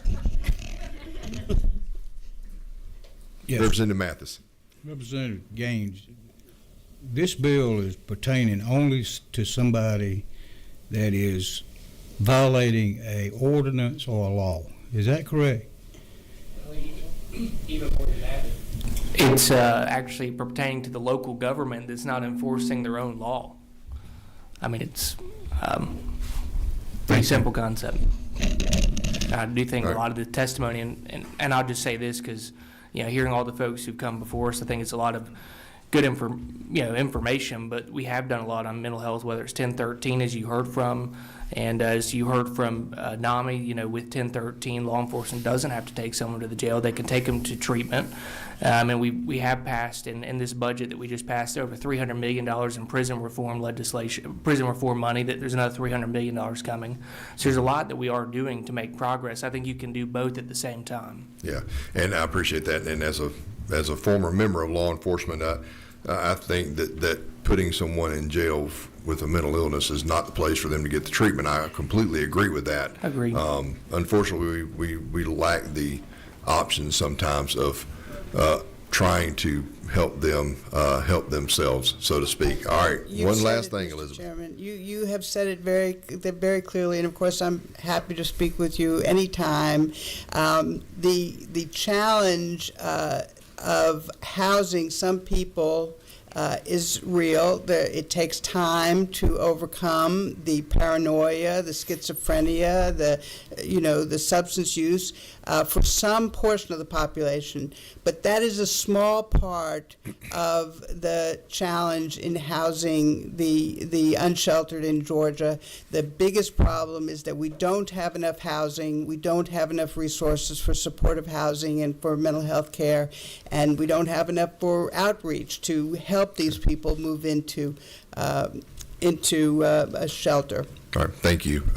Chairman Petrie. Thank you, Chairman. I just want to make a point for everyone here and to piggyback on something that Representative Saines just said. So nobody here wants to see more people going to jail. That is, I know the sponsor of the bill, and I know that's not what he wants. I spent my lifetime serving people who are developmentally disabled and who are frail and elderly, all who were under the Olmstead provisions to get people out of institutions, whether it was nursing homes or state hospitals. We all want that. What we want to do is local governments to get people where they need to be. People do not need to be sleeping under bridges. It's not humane. It's not safe. It's not sanitary. We had a bridge burned down out here. How long ago was that when the bridge burned down, an underpass? Here's what we deal with. Everybody in the room, here's what we deal with. We represent a cross-section of people. Here's what my constituents are telling me today. They're telling me my wife can't go to Walmart at night because she feels unsafe from panhandling. They tell me I have to clean feces off my door stoop at my business in the morning because of people defecating on the step. These are things I hear from in Savannah. They tell me, I've got grown men standing in the backyard urinating. So listen, here's what we want. We all want the same thing. So we're hearing a lot of conversation. Let me just pull it all together. We want people treated humanely. But let's advocate for more money. Let's advocate for more funding. But let's advocate for local government to do their job. Allowing people to just to live in an unsafe, and unsafe, by the way, a lot of crime in a lot of these homeless camps. Okay? I've delved into this pretty deeply. And we need to find a better solution. And if local governments can find an endorsed location for people to live, there are people that just you can't seem to house. Well, let's find an endorsed location where there's dumpsters and hot water and showers and toilets. There's something better than living on the street. So we're not really at odds here. We all want the same thing. We want people treated humanely, but we want local government to do their job to also protect the breadth of the population, which really, I'm telling you, those of you that are not elected officials today, this is what we hear from our constituents. They want us to deal with this because it affects their public safety. I have people tell me you've got to stop. You've got to get people from standing out in the middle of 4-lane highways panhandling. Somebody's going to get killed. That's not good for them or anybody else. So we have a duty to do something, try to fix this. I believe that's what my friend here is trying to do. It may not be perfect, but we got to do something. We've got to protect everybody, and we do need to find better ways to serve people in the community. There's a better solution than doing what we're doing. And anyway, that's all I need to say, Chairman. I just felt compelled to say that. Thank you. Yep. Thank you, Chairman Petrie. All right, Representative Ridley. Chairman Petrie pretty much said everything I was going to say. We're just trying to disincentivize cities and actually make them do their job to treat these homeless. You know, you come down to Atlanta, you talk about 4-lane highways where they're panhandling. I've seen them panhandling on the connector. That's not a safe spot to be panhandling. You know, people are coming down here. They're coming to the city for conferences and stuff. They're seeing the issue with the homeless everywhere. You know, and the homeless are also taking up our emergency services. They're going in the Grady because it's cold or things like that. You know, it's a cold night. They're hungry, which I get. They need to go somewhere. They want to eat. They don't need to freeze to death. But if the city of Atlanta would do their job as a city and actually do something about this, you know, then they wouldn't be going and taking up all these services. So again, it's just trying to get these local governments to do their job, because you come to other areas, you know, the local governments are doing that. Cities are building homeless shelters. They're investing in helping the homeless. But you see other cities around the state that aren't doing anything and just burying their head in the sand. And I think that's what Vice Chair Gaines is here trying to do, is disincentivize those areas from not doing anything. All right, thank you. Elizabeth, you have a friend with you. Did she sign up? Yes, she is. She's got she's just trying to jump a little. All right. I just wanted to respond, Mr. Chairman, if I may, respectfully. Yeah, we're going to start losing people here real quick, so we're fixing to accelerate this. The bill insists that police officers on the street enforce these criminal laws, okay? And Mr. Jones just articulated the many ways, not all of them, but many ways that the city of Atlanta is investing in housing, which is the only solution to homelessness. And so we are proposing, House Bill 295 is proposing increased enforcement of criminal laws by police officers on the street. Actually, it's Elizabeth, if I may, it's not incentivizing or encouraging increased enforcement. It's saying to enforce. Not increase, just enforce the laws that are on your books. So, all right, we've got to move on. And if you want to allow your friend to say something, and what's your name, ma'am? Mariel Risner-Sibley. I'm with St. Vincent de Paul, Georgia, and I appreciate my dear friend Elizabeth. I will be quick. We do ask you to not support this bill, but I do want to speak to the practicalities of it. I want to put on my lawyer hat for just a second. I understand what this bill is intending to do, but what in practicality it may do is have people who are upset at their governments filing these lawsuits that really are in bad faith, getting a summary response from their government within 30 days, seeking to quash it. They then have the right to go to their superior court and file this case.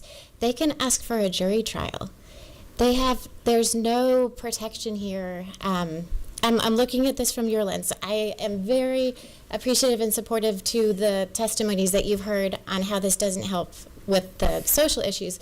But on a practical page, this bill is problematic. You have so many people who come to every city council meeting to be disagreeable, to present, this gives them a stepping stool to poke a thorn in their city government. And I would rather have that money, instead of going towards attorney's fees, I would rather go to a co-responder. I live in a city that doesn't have one. I had, an issue, and I would have loved to have a co-responder come and help me out, and I didn't have anyone to call. So I want to mention that. I also want to mention lines 50 to 53. It really seems to give people a self-help remedy that, hey, if my city or my government isn't helping me, and I can do this on my own, and then I can sue for the expenses. And I do not think you want to open that up. These are a lot of different things that really law enforcement needs to be handling.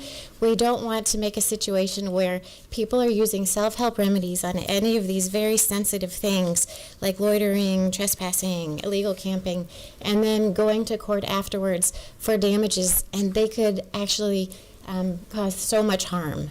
So I don't think that this bill is ill-intentioned necessarily, but I think on a practical page it needs to be redone or reconsidered.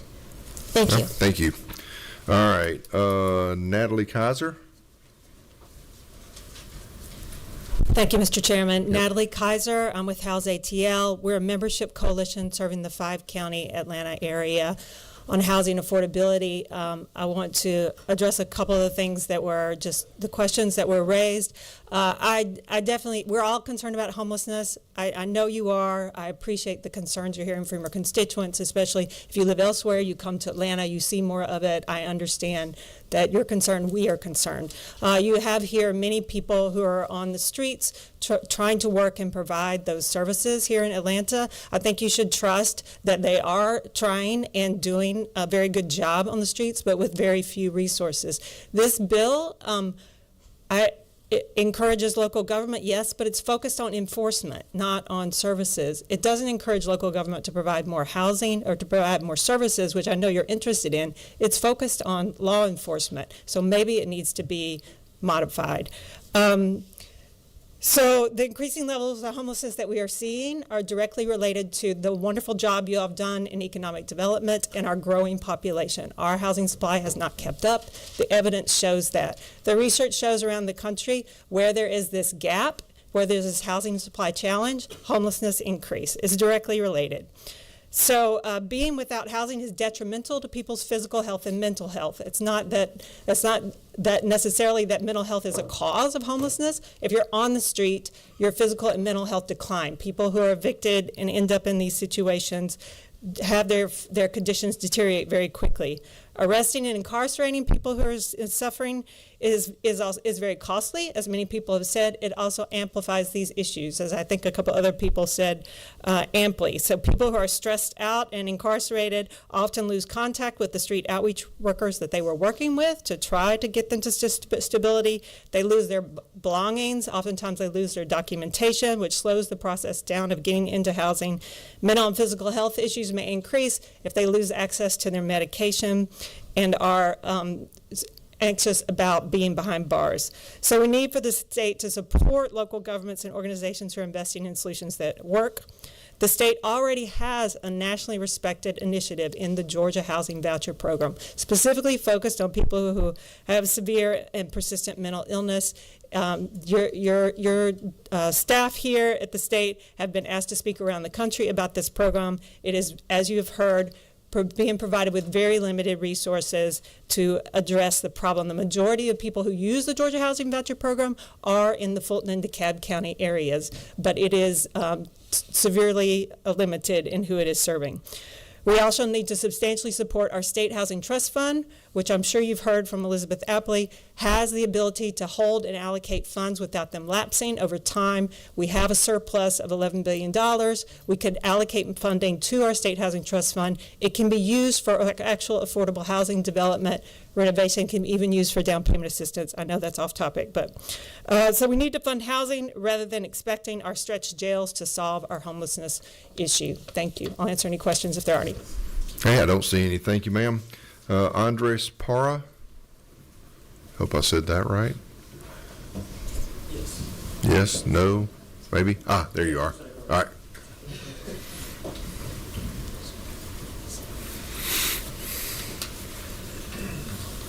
Thank you. Good afternoon. My name is Andres Parra. I'm the Deputy Executive Director of Organizing and Training with the Georgia Youth Justice Coalition for Action. We are a civic engagement organization dedicated to giving young Georgians a seat in the table for our democracy. And I am here to express our opposition to HB 295. And don't worry, Chairman, I'll keep my statements under 2 minutes. But I do share the concerns of many of the speakers before me, and I appreciate the committee stating that their intention is not to incarcerate more people experiencing homelessness, and I appreciate the committee members stating that their willingness to do something about it. But this bill is focused on enforcement when we should be focused on addressing the root causes of homelessness.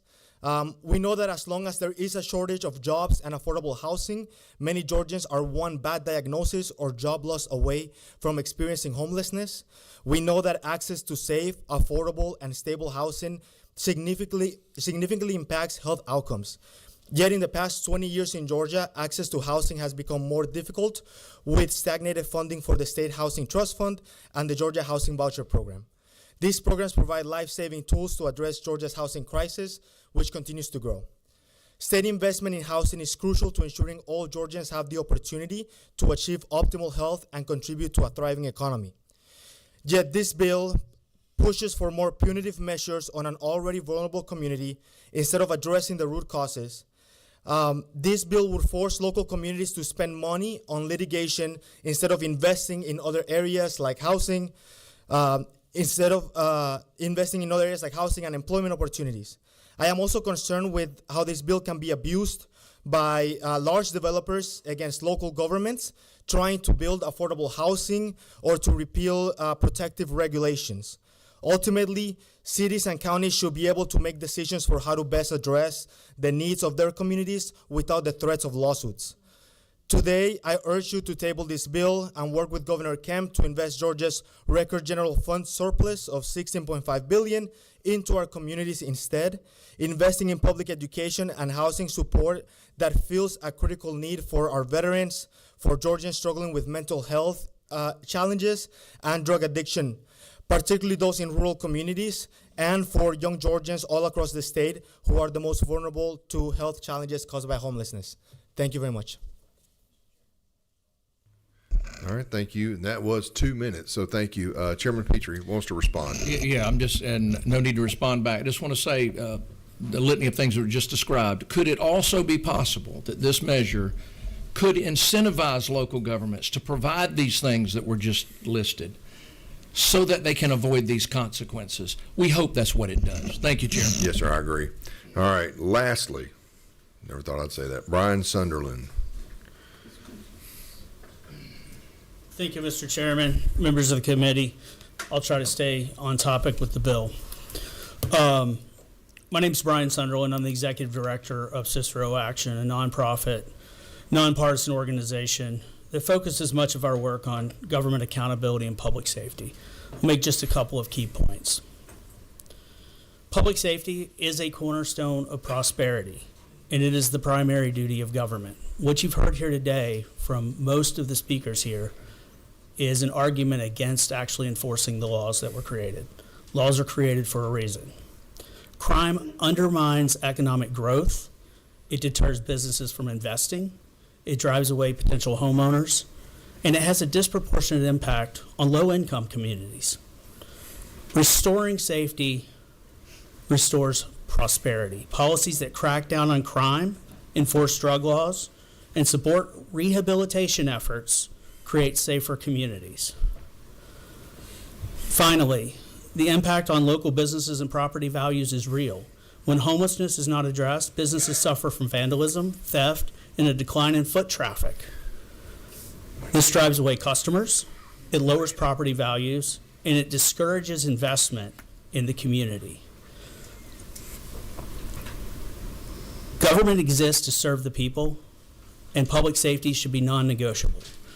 I thank you for bringing this piece of legislation. I thank you all for your consideration, and I urge you to support this legislation.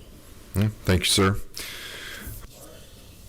We have reached all of our speakers. We have exhausted the list, and I don't see any lights blinking up here. So at this time, what is the will of the committee? Move to pass. Okay, we have a motion, do pass. We have a second. Any further discussion? All right, number 18, that would be Representative Miles. Yes.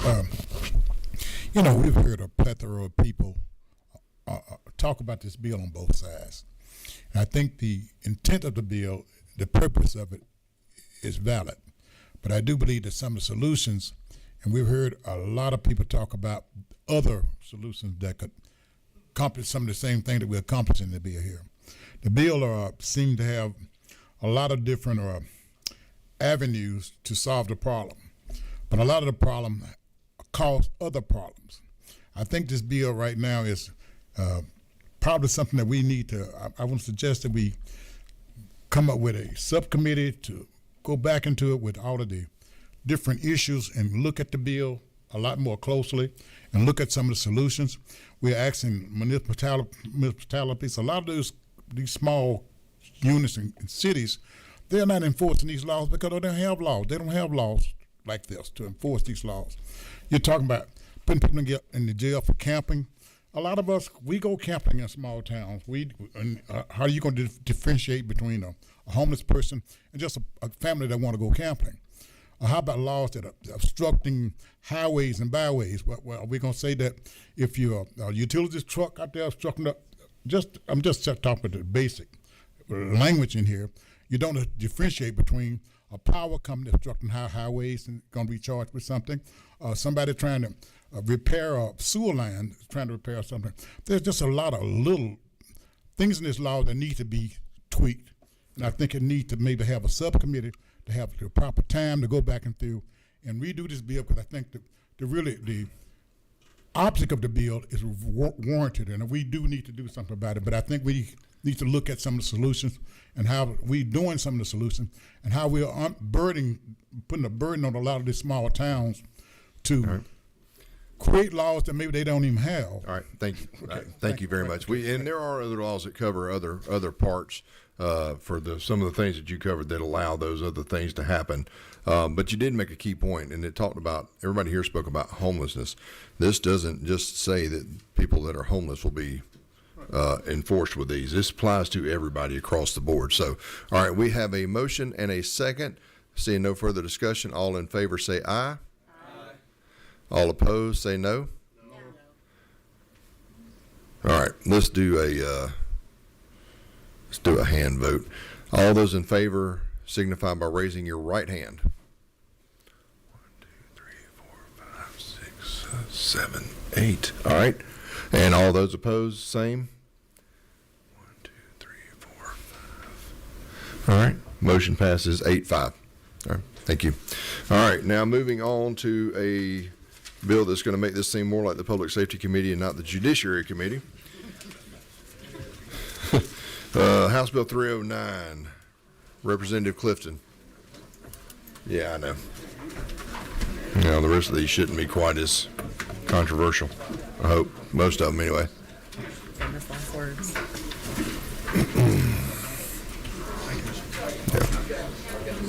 Yeah. 2 seconds.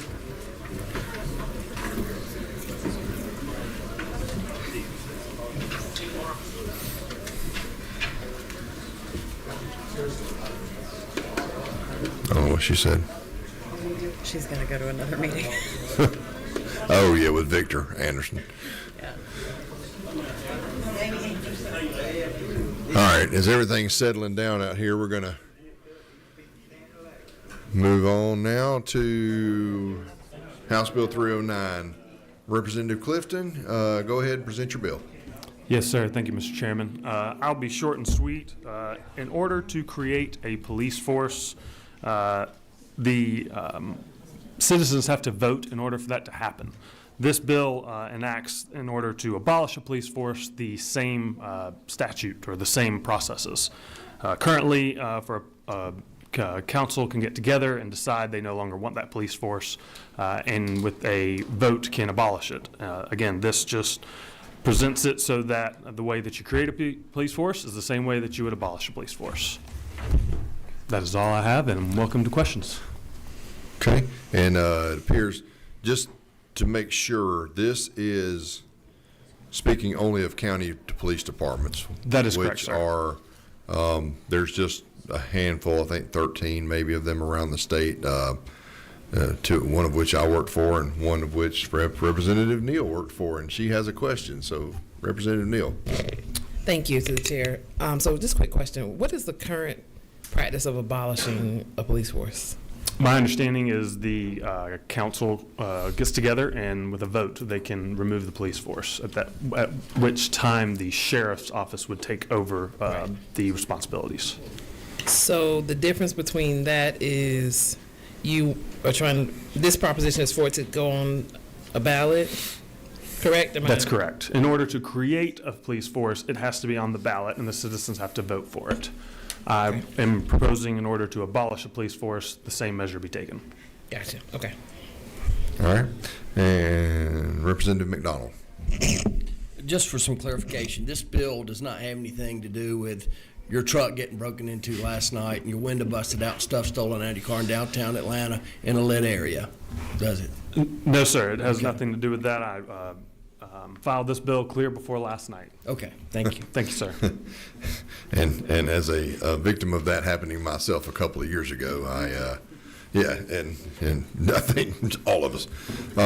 But to Representative Neal's point, the departments, many of those departments were years ago were able to be created by a county without a vote, and the legislature changed where it had to be. You could only do it with a vote by your community members, and so now this would make it to where the citizens then have to vote to abolish that. So, all right. See no further questions. What is the will of the committee? All right, we have a motion do pass. Do we have a second? We have a second. Motion and a second. Any other discussion? Seeing none, all in favor say aye. Aye. Any opposed say no. All right, your bill passes. Thank you very much. And since this is your very first one, you'll now need to go to rules and get a rules committee form to do that and bring it back to me to sign, and I'll sign that for you. Yes, sir. Yep. Thank you. You're welcome. All right, 315, Matt Reeves. Thought we were done with judiciary type bills, but we're not going to be real. This is not going to be a lawyer fest, right? That's right. Brevity. I know. Fortunately, the lawyers have been talking with the time we've had, so I think this will be a briefer presentation. Chairman Crow and members of the committee, I'm proud to present to you House Bill 315. This is a much narrower, shorter version of House Bill 1383 last year, which I know Representative Neal and Chairman Crow got to hear last year. It was 5 pages long this year. It's 2 pages long this year, or 5 pages last year, 2 pages this year. Here's what it does. In 2000 or so, when the state repealed citizens' arrest, that was the basis, the statutory basis for federal officials cooperating with local law enforcement upon request of the local law enforcement. Examples of that are a joint task force for drugs or gang activity, human trafficking, or disaster management when there's, some catastrophe like that tragedy that happened in New Orleans on January the 1st where something terrible happens and there's a massive law enforcement response. Up until 2000, the federal officials in Georgia relied on citizens' arrest. There are 48 other states that have a statutory basis for federal law enforcement to partner with local law enforcement upon request by the locals. Nebraska and Georgia right now are the only states without it. So this very short and sweet bill has been revised. I want to thank the Georgia sheriffs for working with federal law enforcement since last year. This language that's in the substitute before you is agreeable to them and all parties involved. The Georgia Association of Criminal Defense Lawyers contacted us today. There is a Senate bill which is slightly different than this one.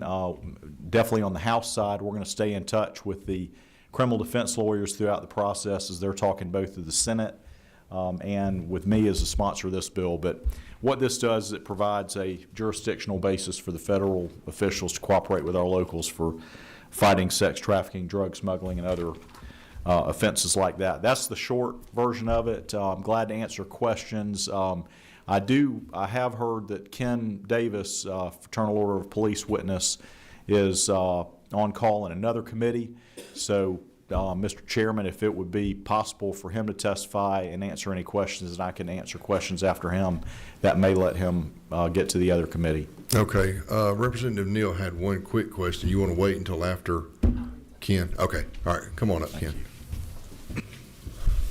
Thank you, sir. Ken Davis, I'm Associate General Counsel for Georgia Fraternal Order of Police. Never been here before in my life, and this is twice in 2 weeks, and no, I'm not going to read the book because you asked me that last time. I will make this extremely brief. The example, the explanation that you just heard is extremely accurate. There's a couple of other issues it deals with, too. You'll notice in the bill that an appointed chief of police, again, until they complete their training, otherwise they're not capable of doing some of their duties. This allows them to do that.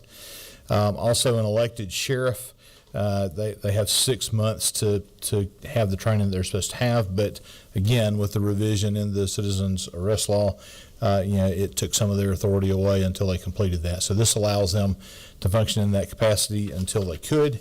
The things that this does, it does give law enforcement officers from other states who've been hired, and that's an important distinction here, by Georgia Sheriff or Police Department, that they can immediately start assisting with law enforcement tasks. They don't have to wait. Currently there is a process through post where they can get their certification, but it takes a little bit of time. This way they could immediately start work while they're accomplishing that. And then it also allows neighboring state law enforcement officers to be called and assist during state-issued emergencies. And again, that's emergencies called by the state.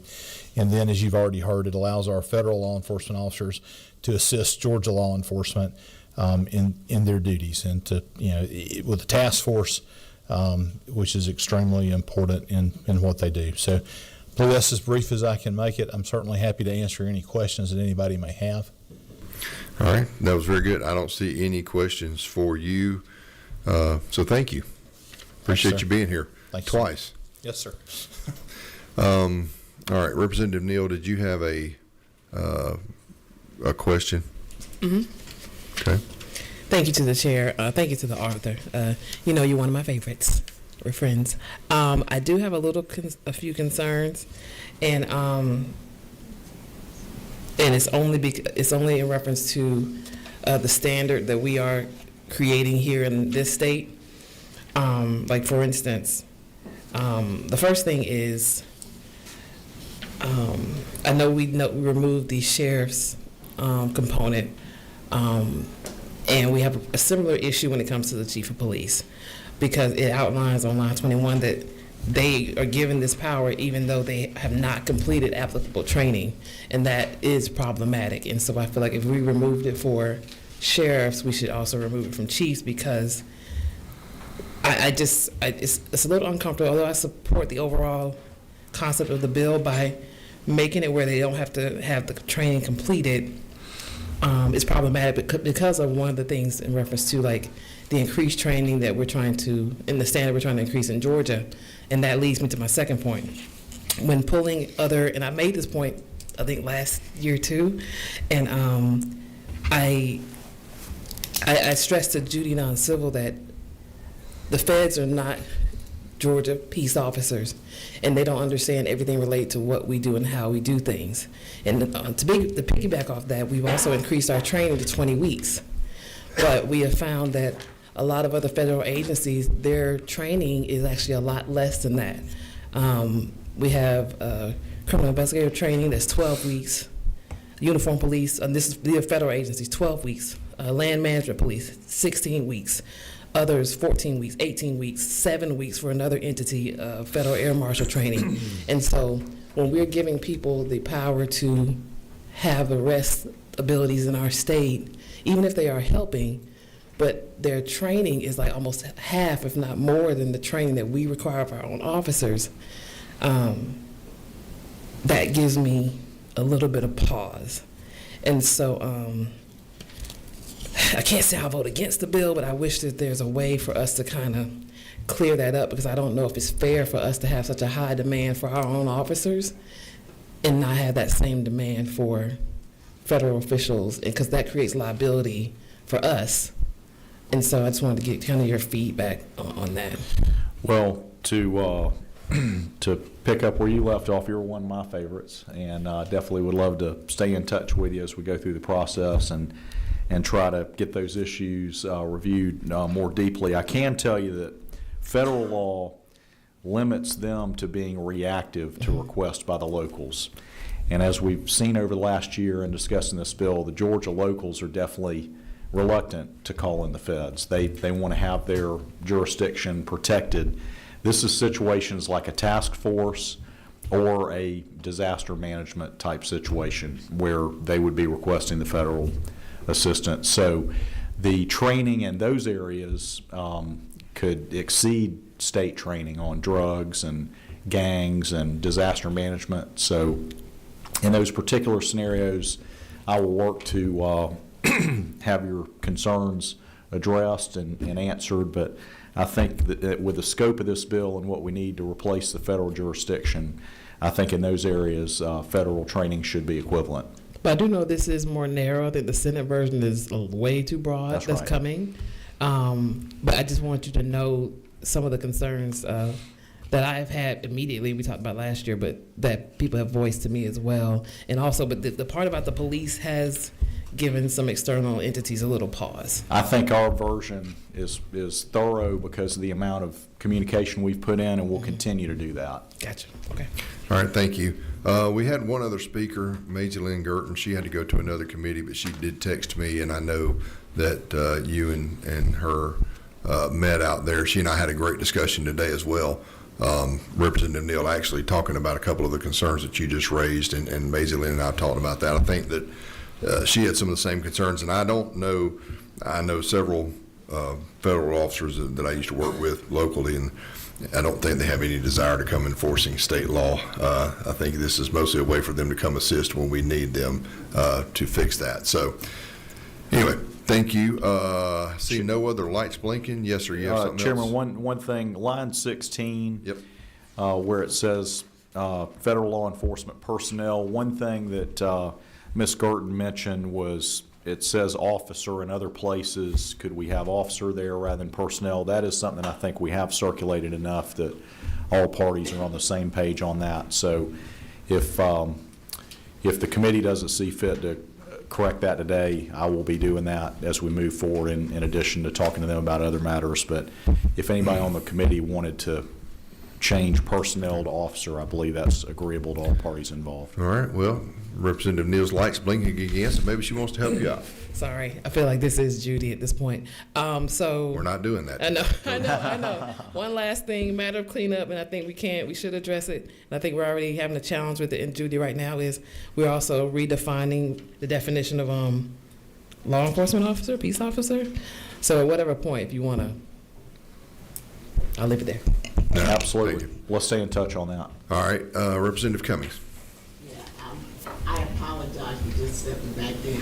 I stepped up. Hey, I turned your mic on if you want to talk into it. There you go. Sorry, I you're good. apologize. Thank you for your bill. I apologize for stepping out, but I had to leave for a minute.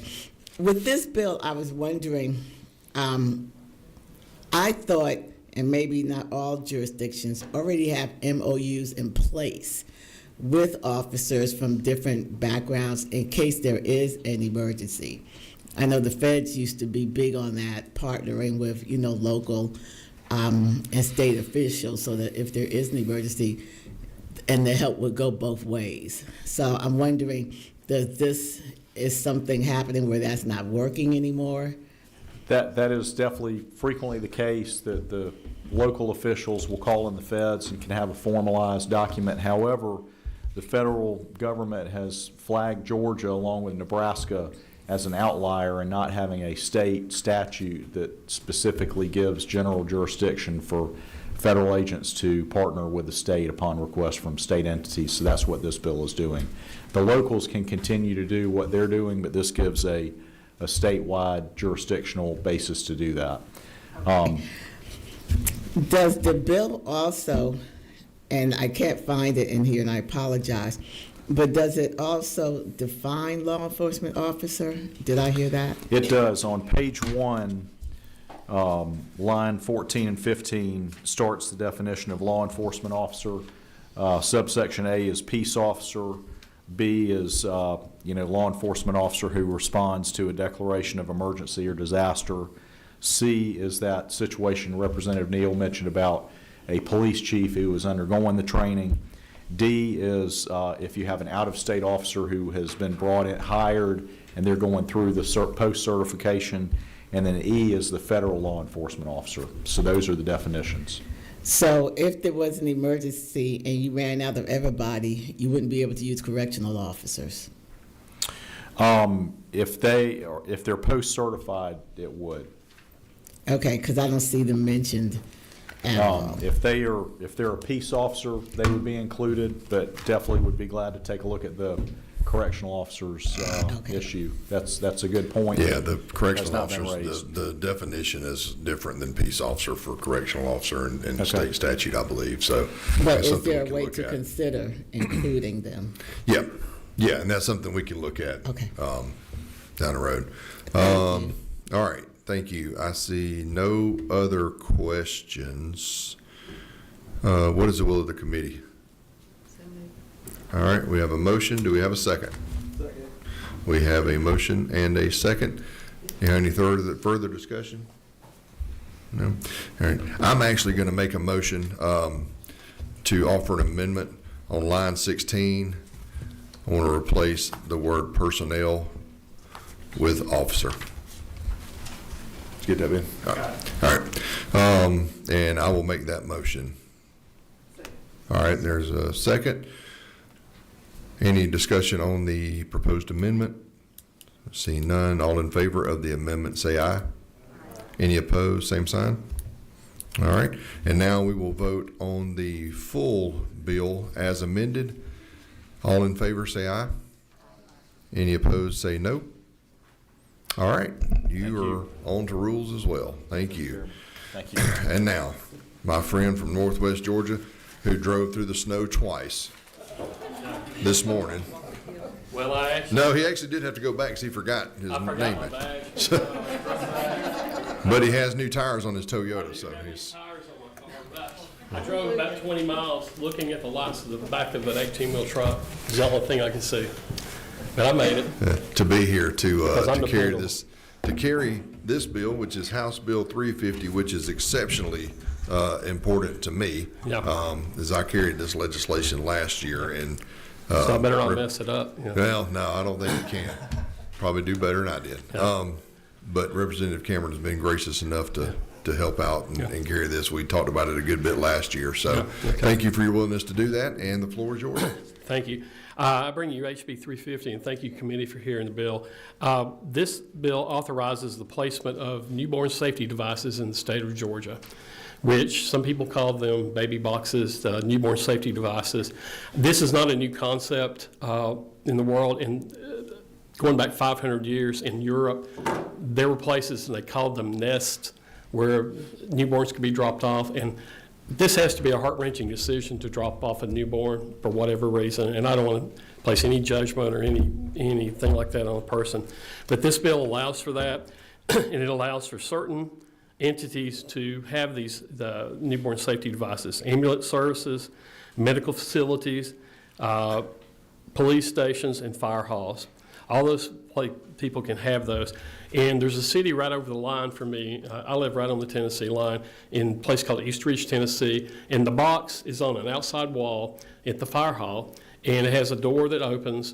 The baby is placed in, it's like a medical incubator.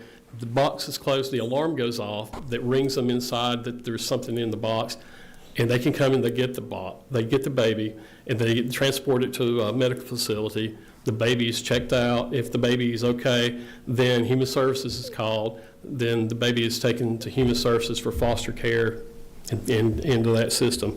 What I like about this is there's a chain of custody. So once the child is in there, then it goes from place to place to place, and there's documentation that it's just not the baby's picked up and we hope it gets someplace. It's there. And also, there's a dual alarm system on this device where the alarm goes off, and if no one's at the fire hall, it continues until it gets somebody. But then there's a second alarm that goes that constantly monitors if there's anything in there. So it's a redundancy. And also in the bill, it requires that the facility or place that has it has to check twice a day to make sure there's nothing in it. And then once a month, the primary alarm has to be checked to make sure it's working. So in essence, that's the bill. Mr. Chairman, I'll answer questions. Okay. Do we have any questions from the committee? That's all right. It's been a long day. Long time. I know. Yes, sir. Go ahead. I'm glad to be anywhere today. Maybe I didn't look for them, but how are they funded, Chairman Mike? Representative They're probably the entity pays for the box or the device, and I think they're approximately $20,000 for these, and to get them set up. And there's a company in Indiana that makes them, and I think they have some kind of deal. You can lease them, I believe. Yeah. So My main concern with this bill, when the chairman brought it up to me, is I had someone in my district bring this up because they have one in Florida. They have them in just about every place except South Carolina and Georgia. And it's by the grace of God go I or anybody else. And I would love, if someone surrenders a child, give that child a chance to have every kind of life they could lead. We can get them to a safe place where, they get in and hopefully be adopted and they can reach their potential. And that's the whole idea. This offers a safe alternative than just placing it somewhere, and hoping.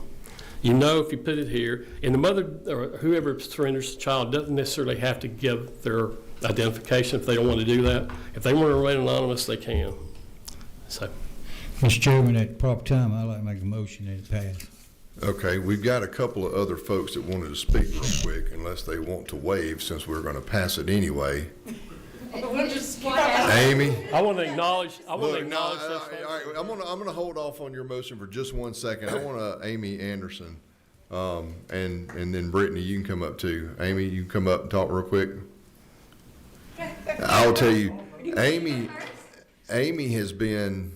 This is Amy, and I'm Brittany. That's Amy. Amy has been. You probably have gotten emails from Amy. Amy has been relentless in this and her passion. And I'll tell you, there is no state funding going to this, Representative Mathis. It is completely voluntary. There are organizations that can raise the funds and in coordination with the local government can have them installed. This just allows them in law as another way. Right now, the Safe Haven Act, they have to hand them to a person in that facility.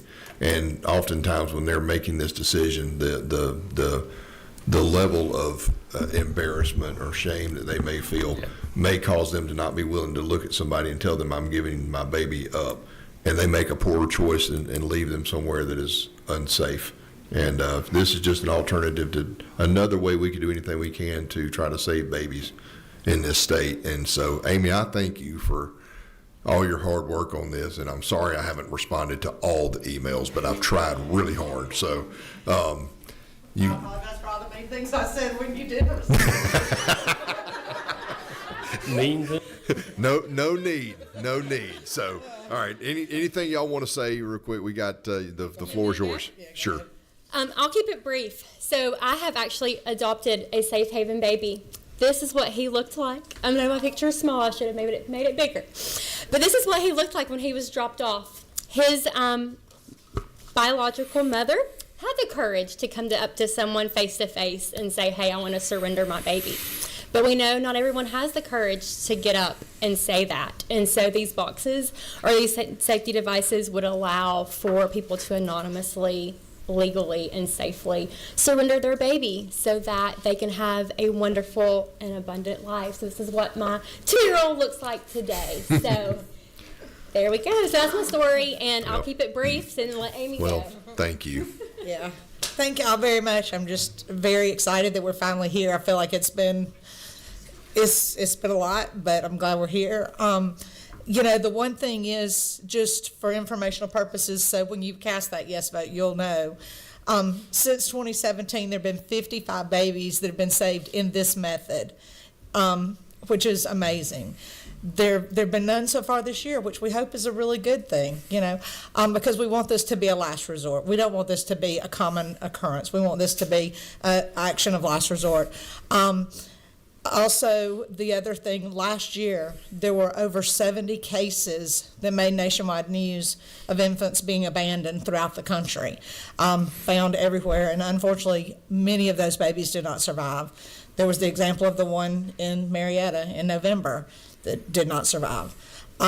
But on the other hand, the same group that produces these boxes has an 800 number, 24-hour 800 number, and they took 51 calls from the state of Georgia last year. Now, whether those babies went to be adopted, whether they went on and stayed with their parents, whether they were surrendered, we don't know. But we do know that those were 51 cases that this could have been an option for them if we'd have had it at that time. So I'm very thankful. Yeah, well, thank you. Like I said, I really appreciate your passion and your advocacy. And Brittany, thank you for that. I got involved, and what really caught me with this is my two youngest are adopted. So we have two grown boys. Now ours was a familial adoption, but still, I have a very strong appreciation for adoption and what it can do, what it did for us and our family. So thank you for being here. I see no more lights blinking. Do I have a motion from the committee? All right, we have a motion. We have a second. All right, motion and a second. Any further discussion? All in favor say aye. Aye. Any opposed? All right. You are on to rules, sir. Thank you very much.